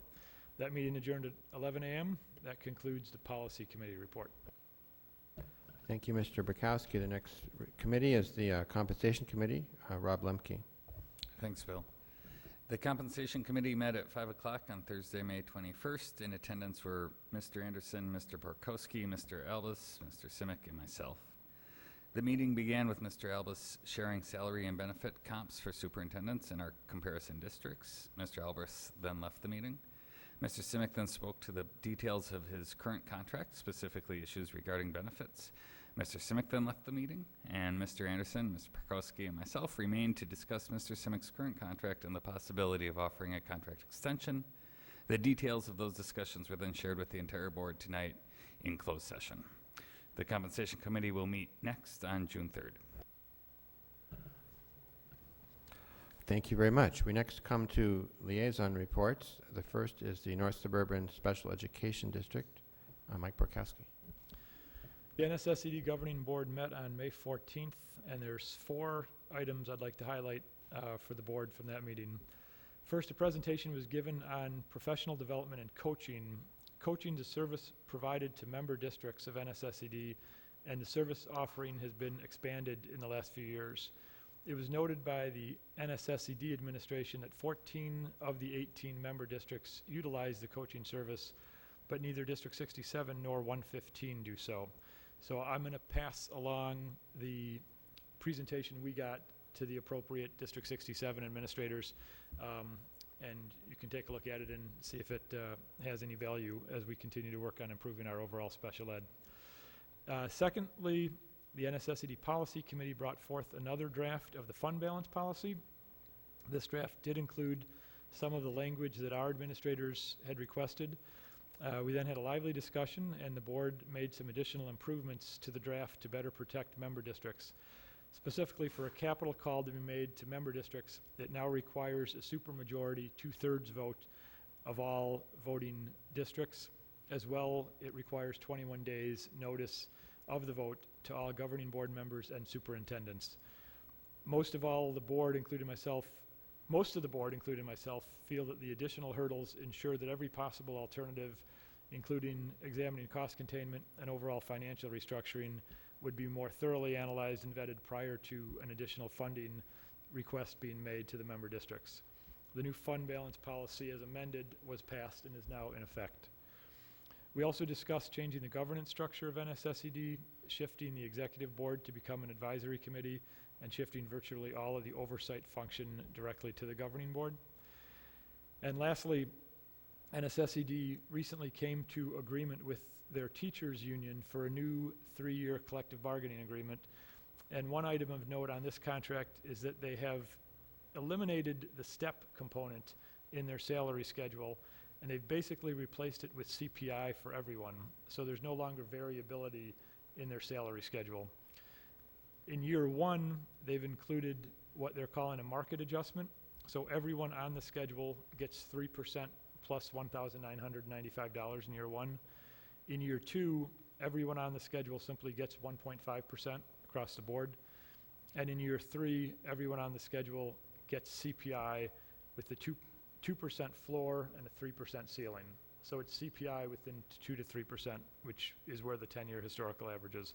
Most of the rest of the structure, including the concept of lanes, stayed the same. The next NSSED Governing Board meeting is on June 11th, and that concludes this report. Thank you very much for the questions from board members. Has there been any more talk? The last we had heard a couple of reports ago is that 112 had left. Are there any other signs that others are leaving as well? So 112 has filed their paperwork, which is an 18-month process. They gave it in January, and every indication is that that's not a negotiating ploy. They're leaving. No other districts have given notice. Are there rumors? Yes. Oh, yeah, there's there still is some unrest among the crew. I think there are some districts that are thoroughly satisfied, and there are some districts that are less thoroughly satisfied. But no one else has filed. But yeah, there certainly are other rumors. Another question, and I haven't asked this until now, but we've sort of danced around it. What would be our fallback position if more and more districts fall out? Because I know we've talked about we don't want to be one of the last ones left. Costs go up, effectiveness goes down. We'd like to stay in, but what would be our fallback if this just starts dismantling? You want to address that, Mike? You and I have talked. I'm not sure. You want to?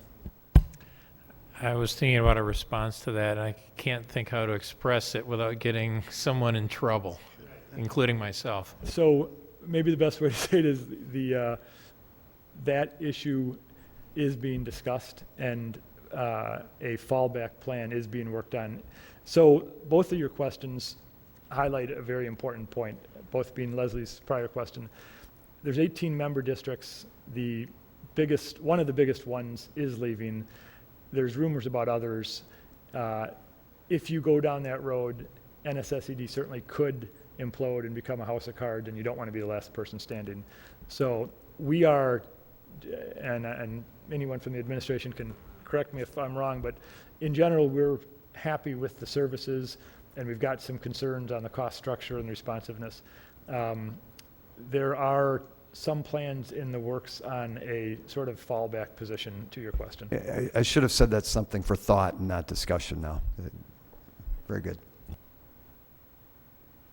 Thank you very much for that report. The next item is Illinois Association of School Boards, Ed Red. There is no report this month. The next item is the Curriculum Coordinating Committee, Ms. Leslie Fisher. The Curriculum Coordinating Committee last met May 1st, and it was a very short meeting, but the bulk of that meeting was the fact that the attendance of Courtney, and I'm forgetting her last name, Muntean, the science teacher at Cherokee, joined us and shared with us some very, very innovative, exciting ideas that are already in the works over at Cherokee from the teacher-driven plans for the Inspiration Block. So that was exciting to hear. And the Curriculum Coordinating Committee, as far as I know, will not meet until the fall. Thank you. Thank you. Next is Spirit of 67, Leslie Fisher. The Spirit of 67 met for its last time this school year on May 13th at 9 a.m. Mike Simic discussed the notion and gave a nod to early adopters, including those who adopted early for innovative practices such as Mandarin and the Inspiration Block. Sally McDonald and Cassie Zarek, the home tour co-chairs, reported that over 500 attendees enjoyed a beautiful day of home tour on May 8th. And Treasurer Gina Park reported that donations are up $10,000 from last year at this time. This includes personal and corporate donations, so that's very good for the Spirit. And President Martha Zeman offered parting words and gifts for departing board members. The Spirit Board will reconvene on Tuesday, September 9th, 2014 at 9:15 a.m. right here at West Campus. Thank you. Thank you, Ms. Fisher. The next item is APT meeting, Leslie Fisher. Okay, on Wednesday, May 14th, the annual APT Executive Board Luncheon was held at the Grill on Laurel, which has been held at for the past several years, much to people's delight. And President Allison C.K. offered many thank yous to her fellow board members, those retiring, remaining on, and she also welcomed incoming members. She thanked the Board of Education, administration, with special thanks to Ann Whipple. She reminded all of the year's theme of finding the balance, and gifts were presented to retiring board members as well as to Mr. Simic. Mr. Simic also spoke on behalf of the administration, thanking Allison and the rest of the board for their time and efforts. The next meeting will occur in the fall of 2014. I do have a recommendation for upcoming APT executive meetings that I have discussed with Mr. Anderson. In the upcoming school year, I am recommending all Board of Education members to rotate months attending APT executive meetings. This practice has been done in the past. We tried it the other way this year, and as much as I did enjoy attending on a monthly basis, I think it would benefit all of us to hear what's going on in all of our schools. Again, just that would be one meeting per year per board member. Great. That's all. Questions or comments from board members? Hearing none. We now come to action items. These are items we will be... Can I go to the brunch? No, I'm going to.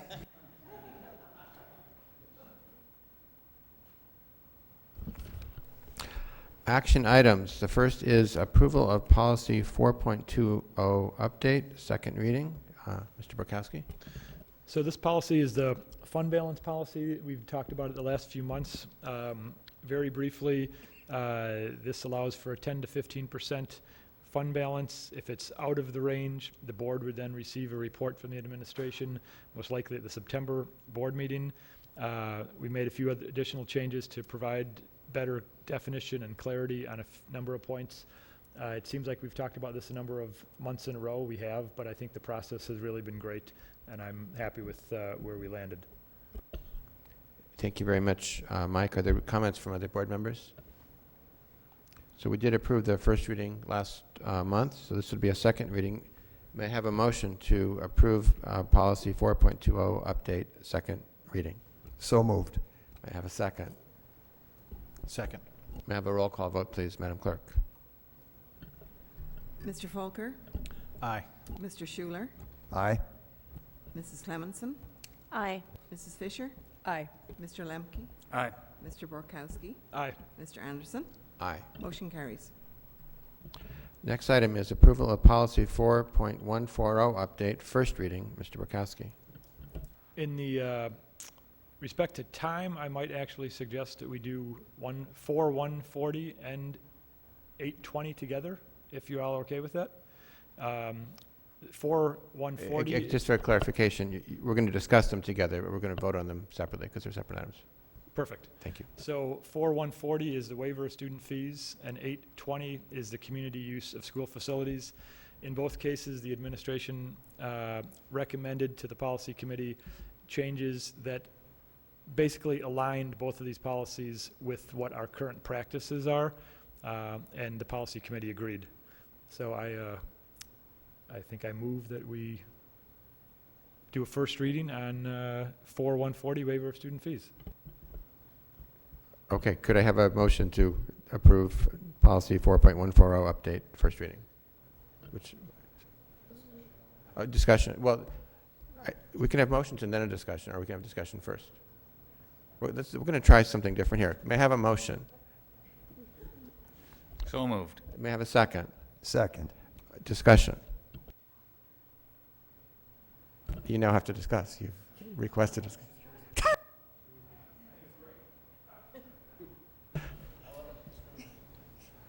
Hearing no discussion, or request for discussion, could I have a roll call vote, please, on 4.140? Mr. Folker? Aye. Mrs. Clemenson? Aye. Mr. Lemke? Aye. Mr. Anderson? Aye. Mr. Borkowski? Aye. Mr. Schuler? Aye. Mrs. Fisher? Aye. Motion carries. Next is policy 8.20 update. Is there any discussion? May I have a motion for the approval of policy 8.20 update, first reading? So moved. May I have a second? Second. A roll call vote, please, Madam Clerk. No, now we can't. Oh, now we can, Yeah, excuse me, yeah. discussion. I don't understand what changed. I'm going to defer to one of the administrators on the details of the changes for 8.20.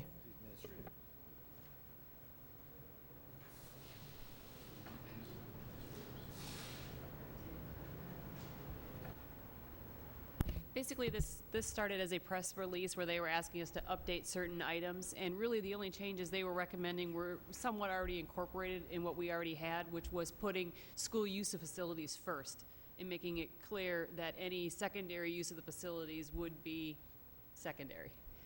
What we decided to do when Mr. Borkowski talked earlier about having administrative practices kind of sit behind our policies, we already have a very well-developed facility use practice, which is vetted through the committees, and that's where the fee structure is and things like that.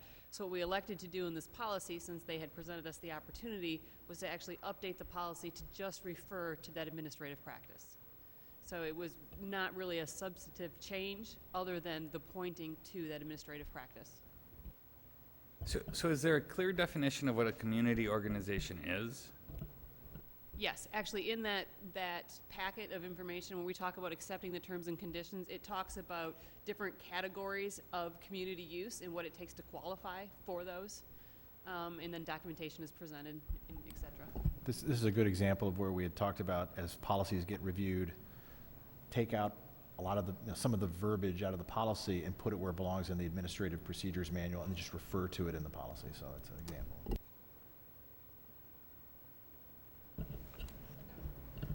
Other discussion? May I have a roll call vote, please, on policy 8.20, Madam Clerk? Mr. Folker? Aye. Mr. Borkowski? Aye. Mr. Lemke? Aye. Mrs. Clemenson? Aye. Mr. Anderson? Aye. Mrs. Fisher? Aye. Mr. Schuler? Aye. Motion carries.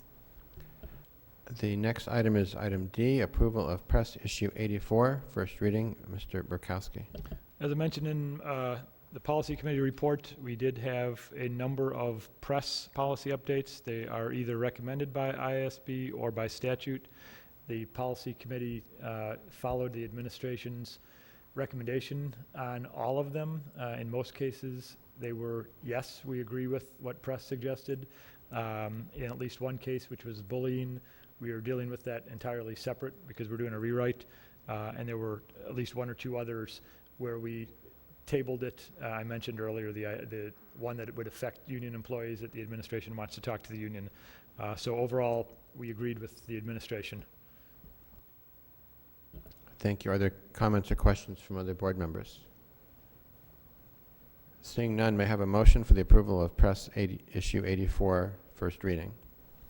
Mr. Anderson, we do have the opportunity to waive the first reading and vote on the second reading if you would like to do that. It's entirely up to the policy committee. What would be your guidance on that issue? I'm fine if the board would like to waive it. All of these are, everything that we're voting yes on are straightforward. All right. I have no problem waiving the first reading. All right. May I have a motion? I've looked through them, and if others have, I would support that. Okay. Waive the first reading and go straight to approval. Okay, I think we need to vote on waiving the first reading. We do. Yeah. So could I have a motion to waive the first reading of Press Issue 84, first reading? So moved. Second? Second. Discussion? Roll call vote, please, Madam Clerk. Mr. Folker? Aye. Mr. Lemke? Aye. Mr. Borkowski?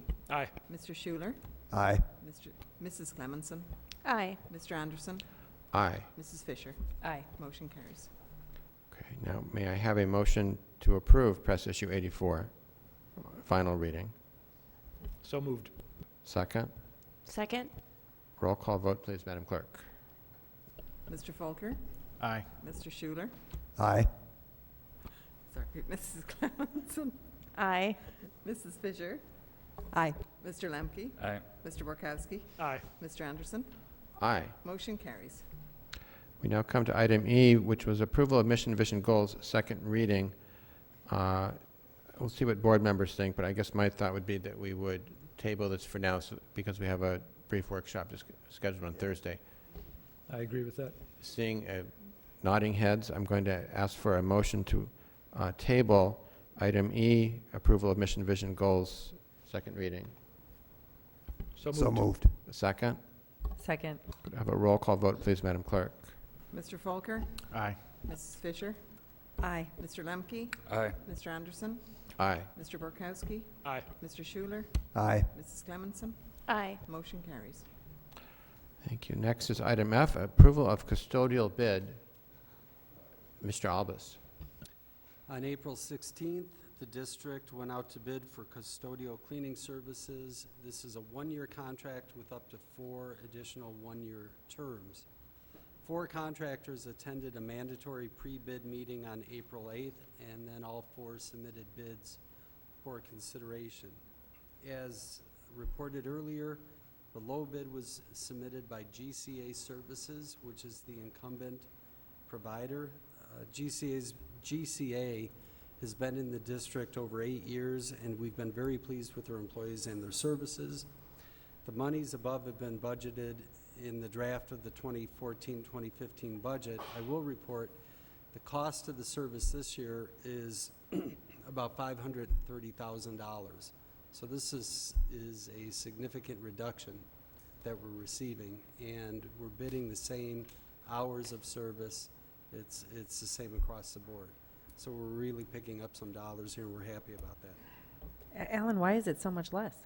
I think market, going to bid. I think knowing that other companies were bidding for, GCA lost the high school bid this time around. So I think there's some competition out there, and that accrues to our advantage here. What was the purpose of, I'm sorry. What was the purpose of going in together with 115 and 65 if they ended up bidding it out separately? Really just efficiency. It's one notice in the paper. You coordinate the walkthroughs at the same time. You do them together. The templates are the same. So it wasn't a joint bid? So, and last time when we did it then, it also enticed some to give us an additional discount if they were awarded all 3 districts. but they were still evaluated on a district-by-district basis. My guess is we benefited from them losing the high school bid, and the boss said, don't lose this one, and they sharpened down the profit But margin, they and we came in at the benefited. same time. They wouldn't have known that, but, I mean, the difference at the high school was what, $12,000 or something like that? It was close. It's a blind bid, though, and they don't know where the others are bidding, so it's, No, I understand, it's just, I was just curious if it was a joint, where they were looking to give us a percentage of their total overall bid, but it doesn't look like that's what occurred. It was each individual building or each individual district, so. Okay. Other comments from board members? May I have a motion to approve the custodial bid for GCA services? So moved. Second? second. Additional discussion? Hearing none, roll call vote, please, Madam Clerk. Mr. Folker? Aye. Mr. Borkowski? Aye. Mr. Lemke? Aye. Mrs. Clemenson? Aye. Mr. Anderson? Aye. Mrs. Fisher? Aye. Mr. Schuler? Aye. Motion carries. Next item on the agenda is approval of copier recommendation. Looks like Ms. Hermes. Truly the exciting parts of the meeting we're coming to, right? Thanks for sticking around. We do have before the board tonight, we entered into a 3-year lease agreement with Gordon Fleisch in July of 2011 to supply and service multifunctional printers. So they're copiers that we can also not only copy, but we can send printing directly from our computers or laptops to them. This contract does expire at the end of June. We do have other copiers, 13 throughout the district, that includes some West Campus as well. We went out to bid. Cornelius put this together for us, and we bid it both to copier distributors, and we had 5 of those, and we also did direct manufacturer sales and service. And you can see what we basically did is require that they meet our minimums, and then whatever bells and whistles they want to throw on top of that, it was evaluated on cost for every company that met the minimums. Based on evaluating our responses, we looked at the best combination of the price and equipment. We do recommend a renewal with Gordon Fleisch. I really don't know if it is Fleisch or Fleiss. If anyone knows, they can let me know after the meeting. I'd love to know. Fleisch, Alan says it's Fleisch. And maintain 13 Canon multifunctional printers throughout our district. Just like with a lot of technology, which I do consider copiers, you can get a little bit faster, quicker, better for lower costs. So you can see our overall anticipated spend in this lease period is a decrease of $12,200 annually from what we spend now. We have also seen, as Ms. Judy Epke has presented to us earlier, all of the things that the students are doing in the classroom. We've really kind of seen a shift in our printing, but the way that we're structured with our click charges, any reduction in printing would result in lower costs as well. But we're basing this on historical print numbers.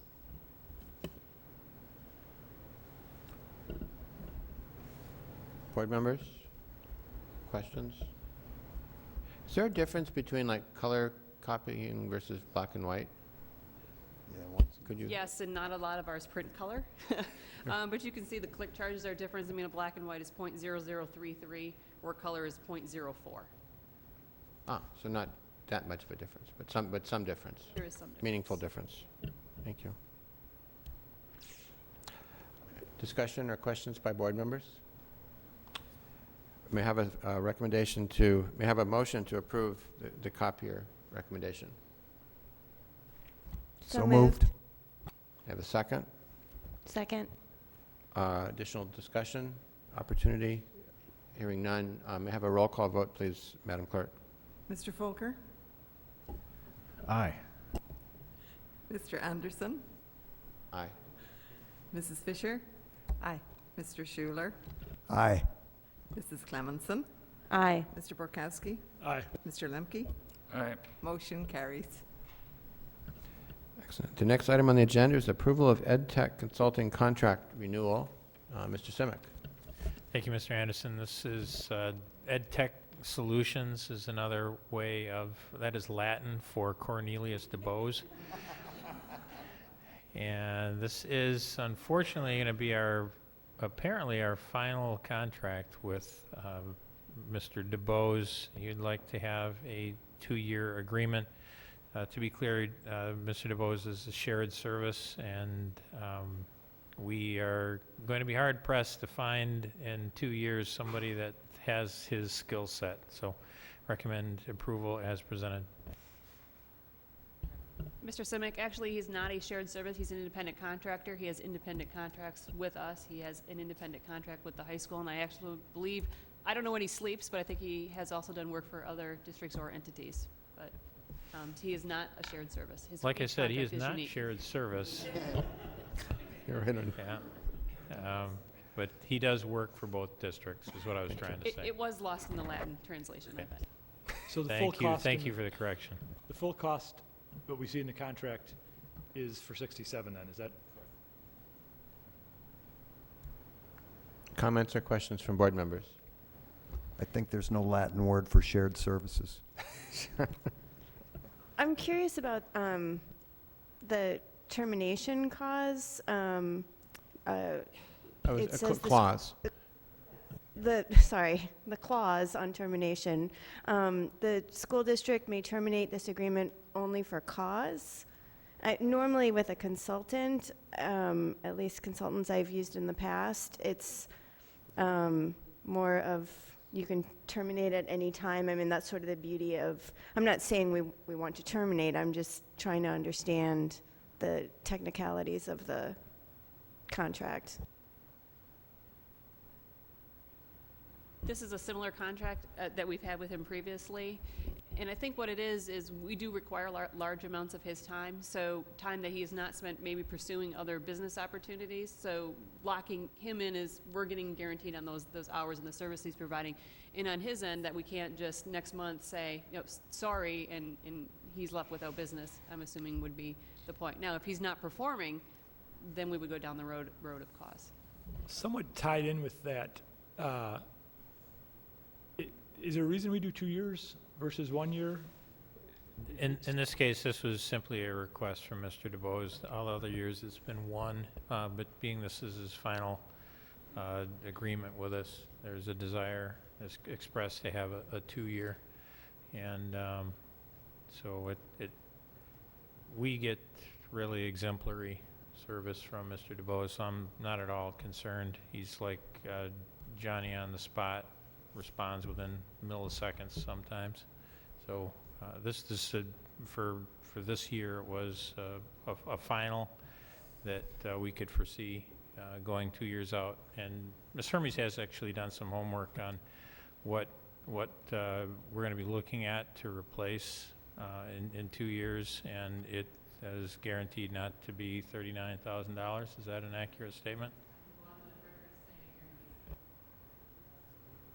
It's some multiple of that, so this is a really good thing for us, and so this is a request I think is worth approval.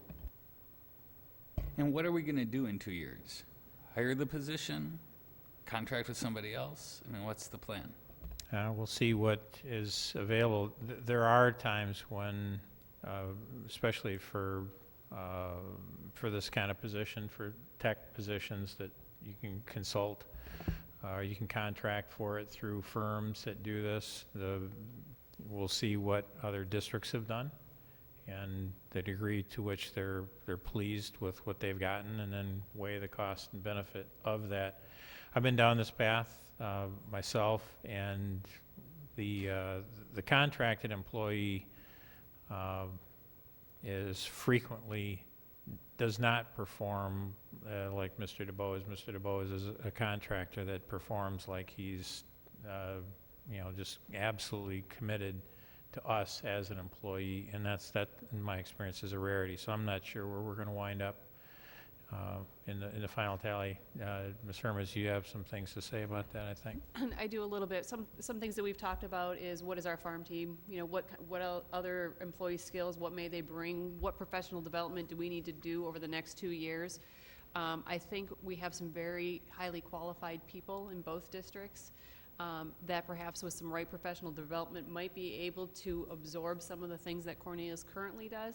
But I will have to say, in not all cases do I think that every single thing that he does can be done with existing staff. But what we need in 2 years with the right training might be less than what he's providing now in those areas. In that case, we could look at, because the high school is going to be in a similar situation. Maybe there is a true shared service. Maybe they might want more of an instructional type person like Judy and go in a different direction.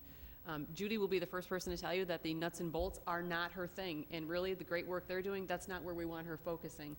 But maybe over the next 2 years, it does change a little bit if we do some serious professional development with some of our staff. Are we required to bid out things like this? No. It's a professional service. You could do a request for proposal. You don't have to do a formal bid. So when's the last time we ever bid this? No.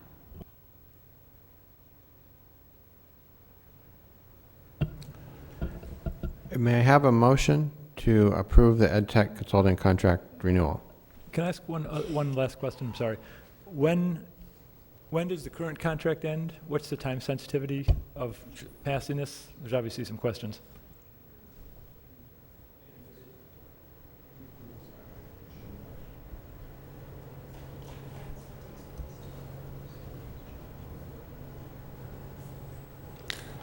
July 1 is when it begins. Could I have a motion to approve this EdTech consulting contract renewal? So moved. Second? Second. Discussion? Could I have a roll call vote, please, Madam Clerk? Mr. Folker? Aye. Mr. Schuler? Aye. Mrs. Clemenson? Aye. Mrs. Fisher? Aye. Mr. Lemke? Aye. Mr. Borkowski? Aye. Mr. Anderson? Aye. Motion carries. Next item is the approval of the photography contract renewal.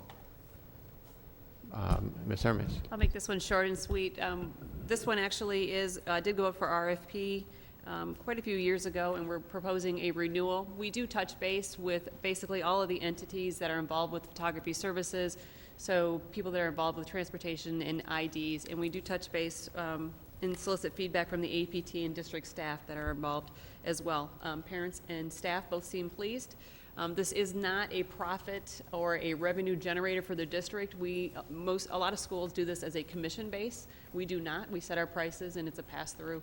But we are recommending the renewal of the contract for the taking of the photos, working with our yearbook, and providing our IDs. Questions or comments from board members? Hearing none, could I have a motion to approve the photography contract renewal? So moved. Second? Second. Discussion? Could I have a roll call vote, please, Madam Clerk? Mr. Folker? Aye. Mrs. Clemenson? Aye. Mr. Lemke? Aye. Mr. Anderson? Aye. Mr. Borkowski? Aye. Mr. Schuler? Aye. Mrs. Fisher? Aye. Motion carries. Next item on the agenda is the approval of the food service contract. Ms. Hermes? Thank you, Mr. Anderson. What I attempted to do in this renewal, it seems like a bit bulky for just a renewal, but tried to include a little bit of the background on the original RFP and the contract, but also an update on the work that we've done regarding the program review, which I presented on, it's been a long time, but maybe it was last month or the month prior. And then in addition, attached an updated piece that incorporates not only the food service task force recommendations, but also recommendations and feedback we received from Board of Education members. And also to provide a little bit more on the logistics on how we're going to accomplish some of those. And we will keep you up to date as we move forward and hopefully hit all of those milestones. The actual renewal is a renewal with Quest for 1 additional year. This is a proposed fee of $52,108, which represents a 3% increase over the current year. Financially, we held our own this year, even with the changes that we made, and we are not recommending any increase to the food prices for next year. So we'd recommend keeping that as a 0 increase. So 3% on the contract.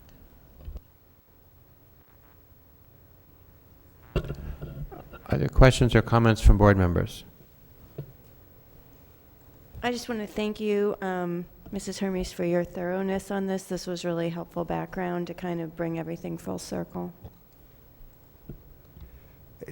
In reading about the changes in the food, nutrition, and quality and all that, I liked reading that there was some connection and integration with the classes and the students.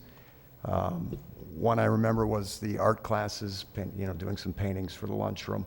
I think that's great because I think that will have an effect on the kids. It'll resonate more as opposed to just hearing it. I think that's a really great thing. I would also hope that it's integrated into the gym class, which is really gym and wellness combined. I guess it's a hope and a question. Is it? Because you can tell kids what to eat, and we all know as parents it doesn't matter, it doesn't work. But if they figure out for themselves, there may be some benefit to looking at what I eat, then it kind of sinks in and they make their own decisions over time. So I'm hoping that it's integrated into the gym and wellness class as well. You are correct, because they actually teach the same components of My Plate. They use the same terminology that we're using in food service, where that natural, not only the art is, the depiction of it, but that is exactly what they're following in their health class. And then what we tried to do as a food service task force is not kind of overstep our bounds and dictate to the wellness committee, which is made up of the educators, but to say we will play that supporting role. So if that's how they're rolling it out and that's the terminology they're using, that's what we want to use as well. So we're playing that supporting role to them, and I think they absolutely are in partnership with us on that. Along with Mrs. Clemenson, because I know we had a lot of suggestions and participative discussion regarding this. Very much appreciate your bullet points. Very excited about revamping the a la carte menu. And also, I don't know if any of the board members have read your most recent edition of IASB Journal, but the whole really thing was about food service in our schools. And I read most of the article, and you know what, we're really doing a great job. So moving in a great direction, and I think it's great that Quest is really open to working with us, very, very receptive. So thank you.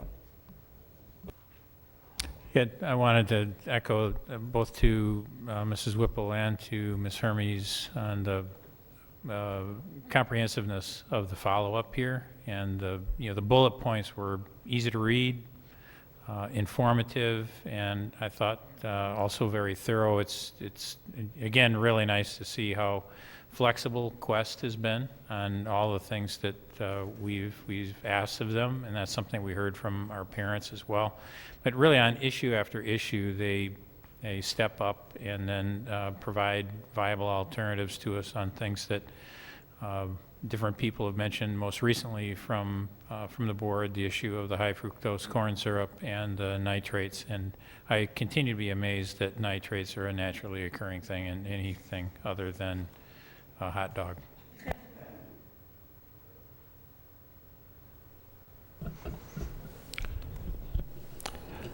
May I have a motion to approve the food service contract? So moved. Second? Second. Discussion? Hearing none, could I have a roll call vote, please, Madam Clerk? Mr. Folker? Aye. Mr. Borkowski? Aye. Mr. Lemke? Aye. Mrs. Clemenson? Aye. Mr. Anderson? Aye. Mrs. Fisher? Aye. Mr. Schuler? Aye. Motion carries. All right, the next item on the agenda is the Everett School Floor Tile Project. It looks we have samples to review, so Mr. Albus. As I talk about this, we're going to break this down into about 4 different components. I'll talk a little bit about the need for the project, give you a brief overview of the project. Then I'm going to ask Jennifer McGregor if she wouldn't mind stepping to the podium and talk about the design selections that were made and how they coordinate together. And then Dr. Weimer will talk about staff reaction as these boards have been up in the school for the last several days. In the late 90s, the district embarked on what was called Project 2000, and at that time, renovations and additions were made to all the schools. One of the improvements made was to install carpeting at all the elementary schools, and that carpeting was put over asbestos tile, which was a strategy many school districts used at the time. So now that carpeting is about 15 years old, and over the next several years, and we talked about this over the last year, the need to start replacing that. Everett School was the first school that we chose to do this summer, and we will be doing the entire school with the exception of the gym. And so when you stop and think about the logistics, because when they take up the old carpet, that's going to take up the old tile. And so we have to do an asbestos abatement. So every piece of furniture in the school will be moved into the gymnasium. The school will be sealed, and then the abatement will take place. The schedules have been coordinated so that we can recapture then parts of the building as they move throughout the building, followed by the tile installers. So the building used to be all tile, carpet was put in, we're taking the carpet out and replacing it with tile. Carol White's here, and Carol can address some of those questions about the maintenance of carpet versus tile as well. We did form a committee, and we engaged the services of Jennifer McGregor to assist us with this. We gave her one directive. We wanted something that looked fairly timeless, more timeless than trendy. She brought in a lot of samples. We had several meetings and discussed them, and what you see before you are the two options that we went out to bid on. The sample board on the right is what we labeled as our base bid, and the board on the left is the alternate. The only difference between the two really is the hallways. In the base bid, the board on the right, that's a vinyl wood plank that has a 20-year warranty on it. Otherwise, the room colors and the library are all the same. On the left-hand side, in the upper left-hand corner, you see sort of a mock-up of what the hallways would look like if you opt to go with vinyl tile as opposed to the wood planks. So at this time then I'll ask Jennifer to talk about the qualities of each and some of the characteristics. That was a great intro, Alan. As an alumnus of Everett myself, I was happy that we chose Everett to start with this great project. And stepping back also, as we're talking about mission and vision, I think we all want to see the district as one comprehensive look, and to be able to weave in the traditional aspects of, you know, a tweed carpet and a warm wood floor and some great colors that'll ground us and not overly excite our students. So what you have before you is a muted but grounded palette. And as Alan has said, our first choice would to be to go with this, it's called luxury vinyl tile. So it's a simulated wood product. And what we have is a 6-inch by 36-inch plank that will really be laid throughout the perimeter of the hallways at Everett. In each of the classrooms, there's also a mock-up per se. There's going to be like an 8-by-8 accent within the gray classrooms. So there will be 3 alternating colors throughout each of the classrooms. We've had them also noted. Ingrid went through all the classrooms to identify the accent walls. So within each of the boards, you'll see, 3 walls will be this neutral color, and then we'll have 1 wall that'll have the accent punch too. So we have all those outlined in the schedule, the finished schedule. The media center carpet tile is noted on both boards. Should we go with alternate A, the carpet tile will also be in some of the offices that otherwise would have been in the wood floor. Jennifer, would you mind on the base bid board, point to the classroom in the upper right, and we'll talk about that in a little bit more detail. So the look in the classroom here on the floor, That gray tile, if you look at it closely, almost looks like a terrazzo, which we like because we felt that is very timeless. And we're asking you to imagine that as a full-size classroom right now. And then in that full-size classroom, there would be 2 color squares that might be, I'm not sure what the size is, maybe 4 by 4? It's actually 6 by 6. 6 by 6. Okay, so that would be the floor of a classroom.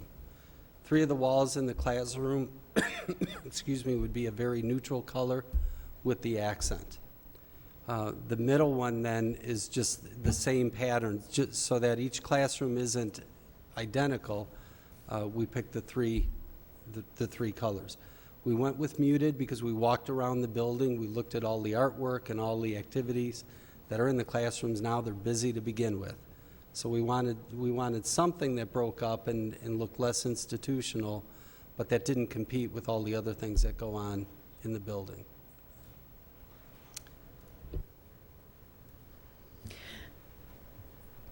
The mock-up, too, the CAD drawing reflects the alternate A tile pattern that will be simulated throughout the perimeter of the hallways. So, and Bill has that now.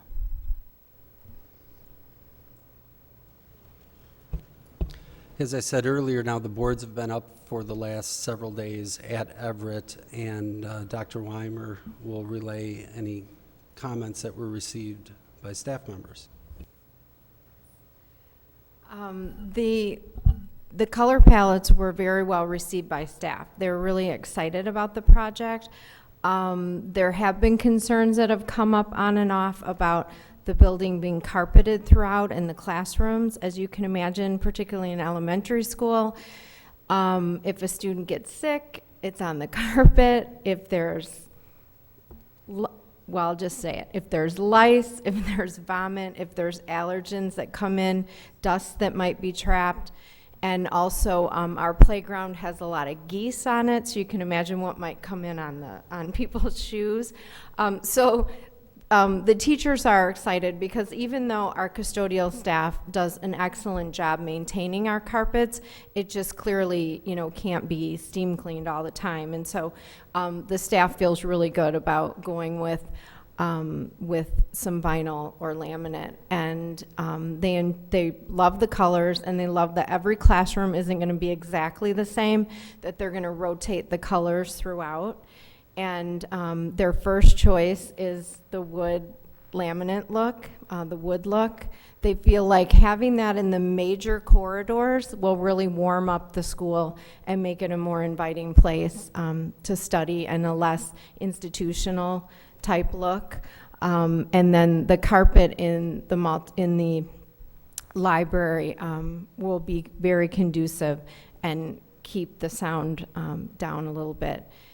And the other thing, the only request that the teachers really had was, number one, we were discussing and talking about the corridor color that's on the right of the wood, about perhaps making that a shade lighter because our hallways are somewhat dark, and that would help lighten it up because we have really a limited amount of natural light or borrowed light in our hallways. So we may, Jennifer and Alan and Carol and I were talking about bumping that a shade lighter.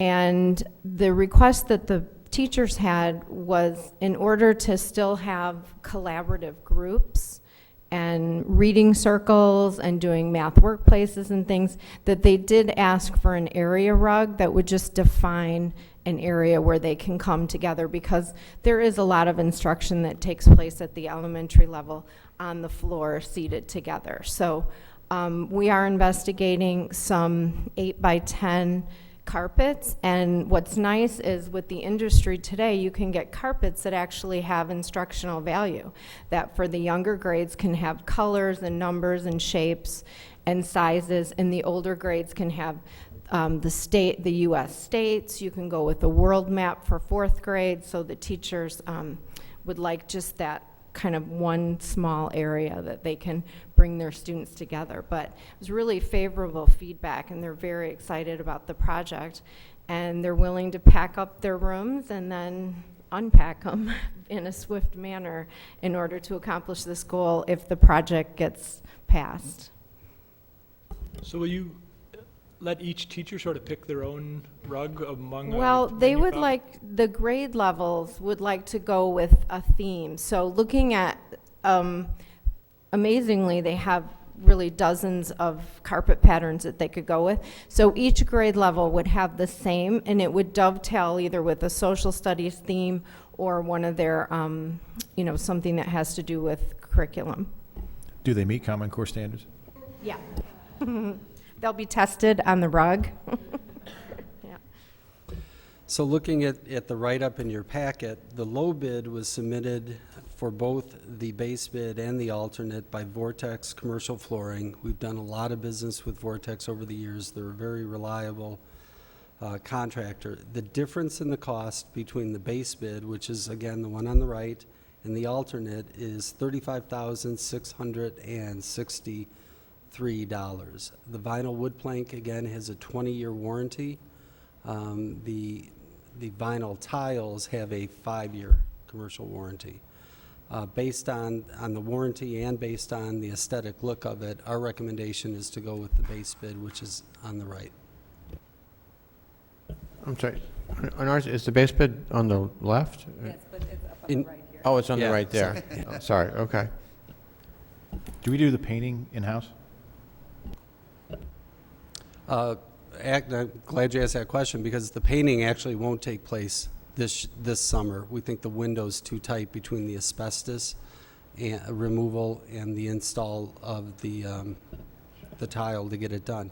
We are looking to do a section of the hallway so that, because when you walk in right now, all the door frames are a turquoise color. And I'm not even sure what the wall color is, but we wanted to at least get the entranceway as you come in to give a sense to people of how we're transitioning, where we're going.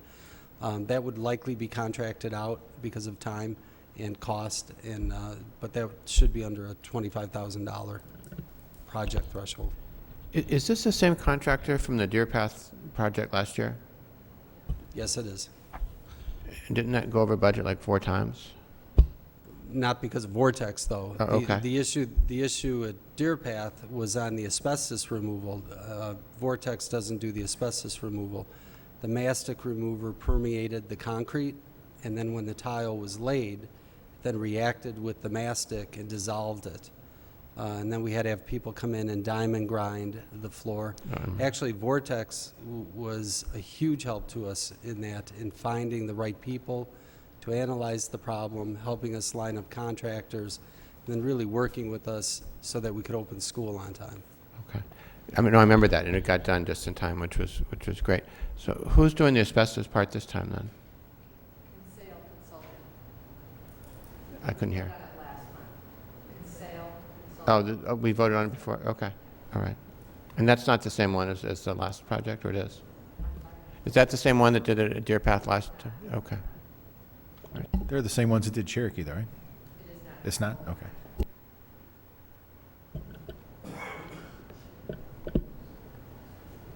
Questions or comments from board members? So if we go with the recommendation, it's for what's shown here in the left column, which is the base bid? Is that right? Correct. Yes. Okay. May I have a motion to approve the Everett School Floor Tile Project? So moved. A second? Second. Further discussion? Hearing none. Roll call vote, please, Madam Clerk. Mr. Folker? Aye. Mr. Lemke? Aye. Mr. Borkowski? Aye. Mr. Schuler? Aye. Mrs. Clemenson? Aye. Mr. Anderson? Aye. Mrs. Fisher? Aye. Motion carries. The next item is approval of human resources items. These were discussed in closed session. May I have a motion? Sorry, go ahead. Okay. Could I have a motion to approve human resources items?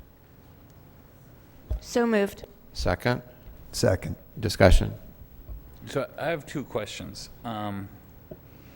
What is an elementary math specialist? And then I'll have follow-up questions once somebody answers that. And the second question is, why are people asking for leaves under the Family Medical Leave Act, why are they not taking sick days? Are they out of sick days? I mean, I'm just confused why we're approving those. And there's a couple of them in there. I'm one of them, actually. You are one of them. And I don't mind people who saw me limp in. They're actually done in conjunction with sick days. I have more than enough sick days, but we encourage people to take the FMLA at the same time as the sick days, so someone can't exhaust all of their sick days and then ask us for 12 weeks FMLA. So they're done together. But FMLA is unpaid. In and of itself, it is unpaid. It really protects your job and protects your insurance, and then you can choose to use your sick days or not. Which everybody chooses to. I don't understand at all. That actually makes me more confused.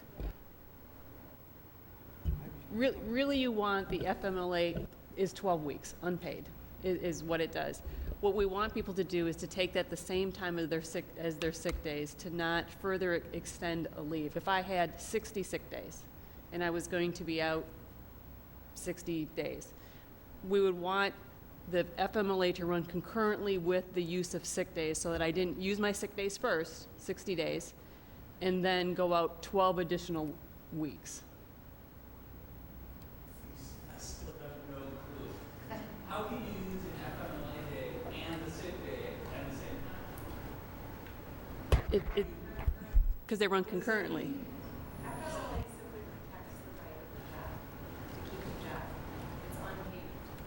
If I run out of sick days and I have no FMLA leave, the board doesn't need to extend me unpaid leave. The board could choose to do that, but the board wouldn't have to do that. Right? So if I waited till I exhausted all of my sick leave and then put in for a FMLA leave, you would be obligated to give me 12 more weeks. Sure it is, but it's not in management's best interest. That's why we like to run them concurrently. I don't think that's legal at all. I think if people are using sick leave, it doesn't eat into their 12 weeks. It actually is. It's done pretty commonly, and I think our union contracts, and I'd have to look which district to make sure that they're the same in which union, some of them actually require that they run concurrently. Perhaps if there's questions, we could refer to someone who's an authority. Okay. I think it's crazy. Okay. May I have a roll call vote, please? Deal with the math specialist question, yeah. Yeah. Specialists.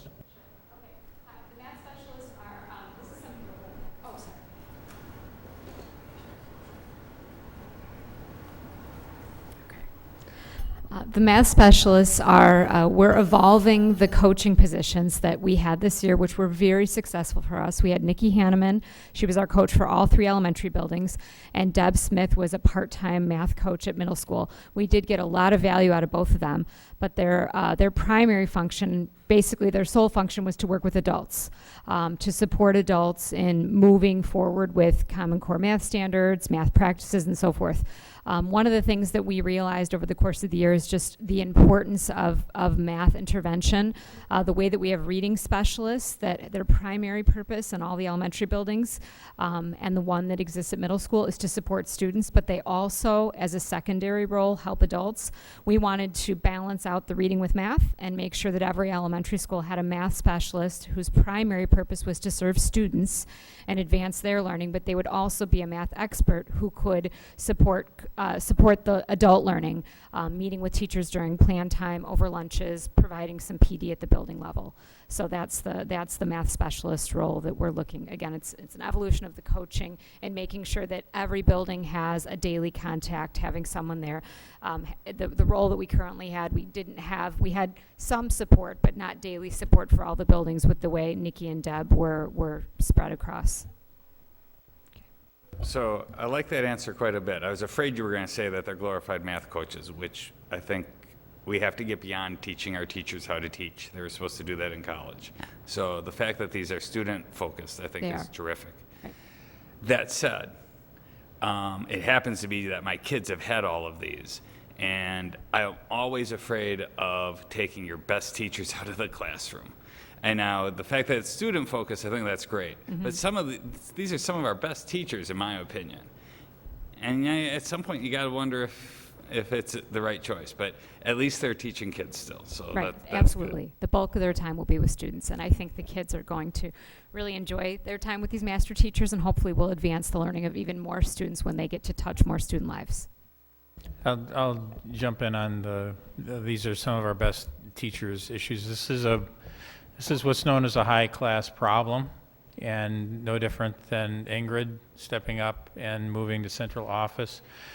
We are always going to be in the position of needing to attract and then develop really, really strong people, and this is how we develop a bench, and it's always painful to do that, but it's always important. It helps them grow, and it's it's a great thing when you get somebody that wants to be in a classroom for 20 or 30 years, but an awful lot of people get to the 7 or 10-year mark and then start to look for, how do I have a broader impact? And this is one of those cases, and so we get them increasing roles of responsibility, and that's how we develop steadily our bench strength. Can you talk just for a moment about the search process for the math specialist position? Sure. It's not complete at middle school because we are looking for one for the 5-8 group. We had very few external candidates that applied for our elementary math specialist position, 4 to be exact, and very limited to no experience. We had 4 internal candidates, all of whom brought a lot to the table. So the 3 elementary principals did sit together and talk with these women, and it wasn't an easy decision because again, these are people that have contributed to our district, and again, it was we had significant talent here within Lake Forest, and they are incredibly eager to step into these roles, and I think they're going to do a great job. Any theories as to why we got such a limited external response? Unfortunately, there aren't. You have a theory? Yeah, I do. When you're posting a position like this, because it is if you are best and brightest in your field and somebody's posting a position that could be short term, there are a number of different factors that work against us on that. The point at which people are in their career, the development that they have, the security of the position, all those things. I mean, it's certainly intriguing, but we're just not positioned in a place that is a common thing, among other things. Andy, you might have some additional things to add to that, but those are the things that. In looking at this, it's like, all right, what kind of a talent pool are we going to get? It's unlikely that we're going to get a strong talent pool. Throw it out there anyway, see what you do attract. And in this case, we actually pulled in pretty much what we had anticipated. Anything to add to that, Andy? I just had one more small piece to add to that. Often, as someone who was an elementary teacher, I think often elementary teachers are more prone to reading and writing. It just happens to be, for many of them, they love that. The literacy piece is so huge in primary in particular. I think that's the reason we have more people interested in middle school. A lot of middle school and obviously high school people have the math endorsement. In elementary, so much professional development is around the literacy, teaching kids to read. So finding someone with expertise and passion for math at elementary, historically, it's a bit of a smaller group than if we were to post for an elementary reading specialist. We have lots of people that have done loads of work and have the endorsement in reading. So I think that's another piece that made it perhaps the reason that we didn't have quite as many people applying. So if that is the case, then we need to think about our hiring strategies, because we're going to be hiring elementary teachers, and they Right. better know their math. Right. Yeah, I'm not saying that the people that we have in the district don't know their math. I'm just saying that the passion for math is sometimes it's something that it's not. And we just have to change that. We have to change that. Well, part of having these outstanding women be our math specialists to, again, primarily work with students, but be in the building to help everyone feel really good about their math instruction and co-teach, co-plan, co-serve, model, that'll all be part of the job. So I think having these women in these roles is going to just, elevate the math teaching of everybody. I know somebody that's in Thank you, charge of that Dr. hiring Wilcox. process, by the way. May I have a roll call vote, please, Madam Clerk? Mr. Folker? We did. Aye. Mr. Schuler? Aye. Mrs. Clemenson? Aye. Mrs. Fisher? Aye. Mr. Lemke? Aye. Mr. Borkowski? Aye. Mr. Anderson? Aye. Sorry, I hesitated because I'd forgotten that we'd done I think we had motions. The tape will show, but I really think we did. Thank you. The next item is on the agenda is the consent agenda. Are there any items on the consent agenda that board members would like removed for further discussion? Hearing none, could I have a motion to approve the consent agenda? So moved. Second. Second. Roll call vote, please, Madam Clerk. Mr. Folker? Aye. Mrs. Fisher? Aye. Mr. Lemke? Aye. Mr. Anderson? Aye. Mr. Borkowski? Mr. Aye. Schuler? Aye. Mrs. Clemenson? Aye. Motion carries. Thank you. Next item on the agenda is FOIA requests. We have FOIA requests from Yvonne Mayer of Burr Ridge, Ralph Padron of Naperville, Laura Rukavina of Lake Forest, Nancy Thorner of Lake Bluff, and Eric Gerber. I don't know where he's from, it doesn't say. Also Lake Bluff. Next item is announcements. Monday, June 2nd is 8th grade graduation, 5 p.m. at West Campus. Tuesday, June 10th is the last day of school. Tuesday, June 24th, the next meeting of the Board of Education, 7 p.m. in this room. The next item is adjournment. May I have a motion to adjourn? So moved. Second. Second. Voice vote. All in favor? Aye. Aye. Aye. Opposed? Hearing none. The meeting is adjourned.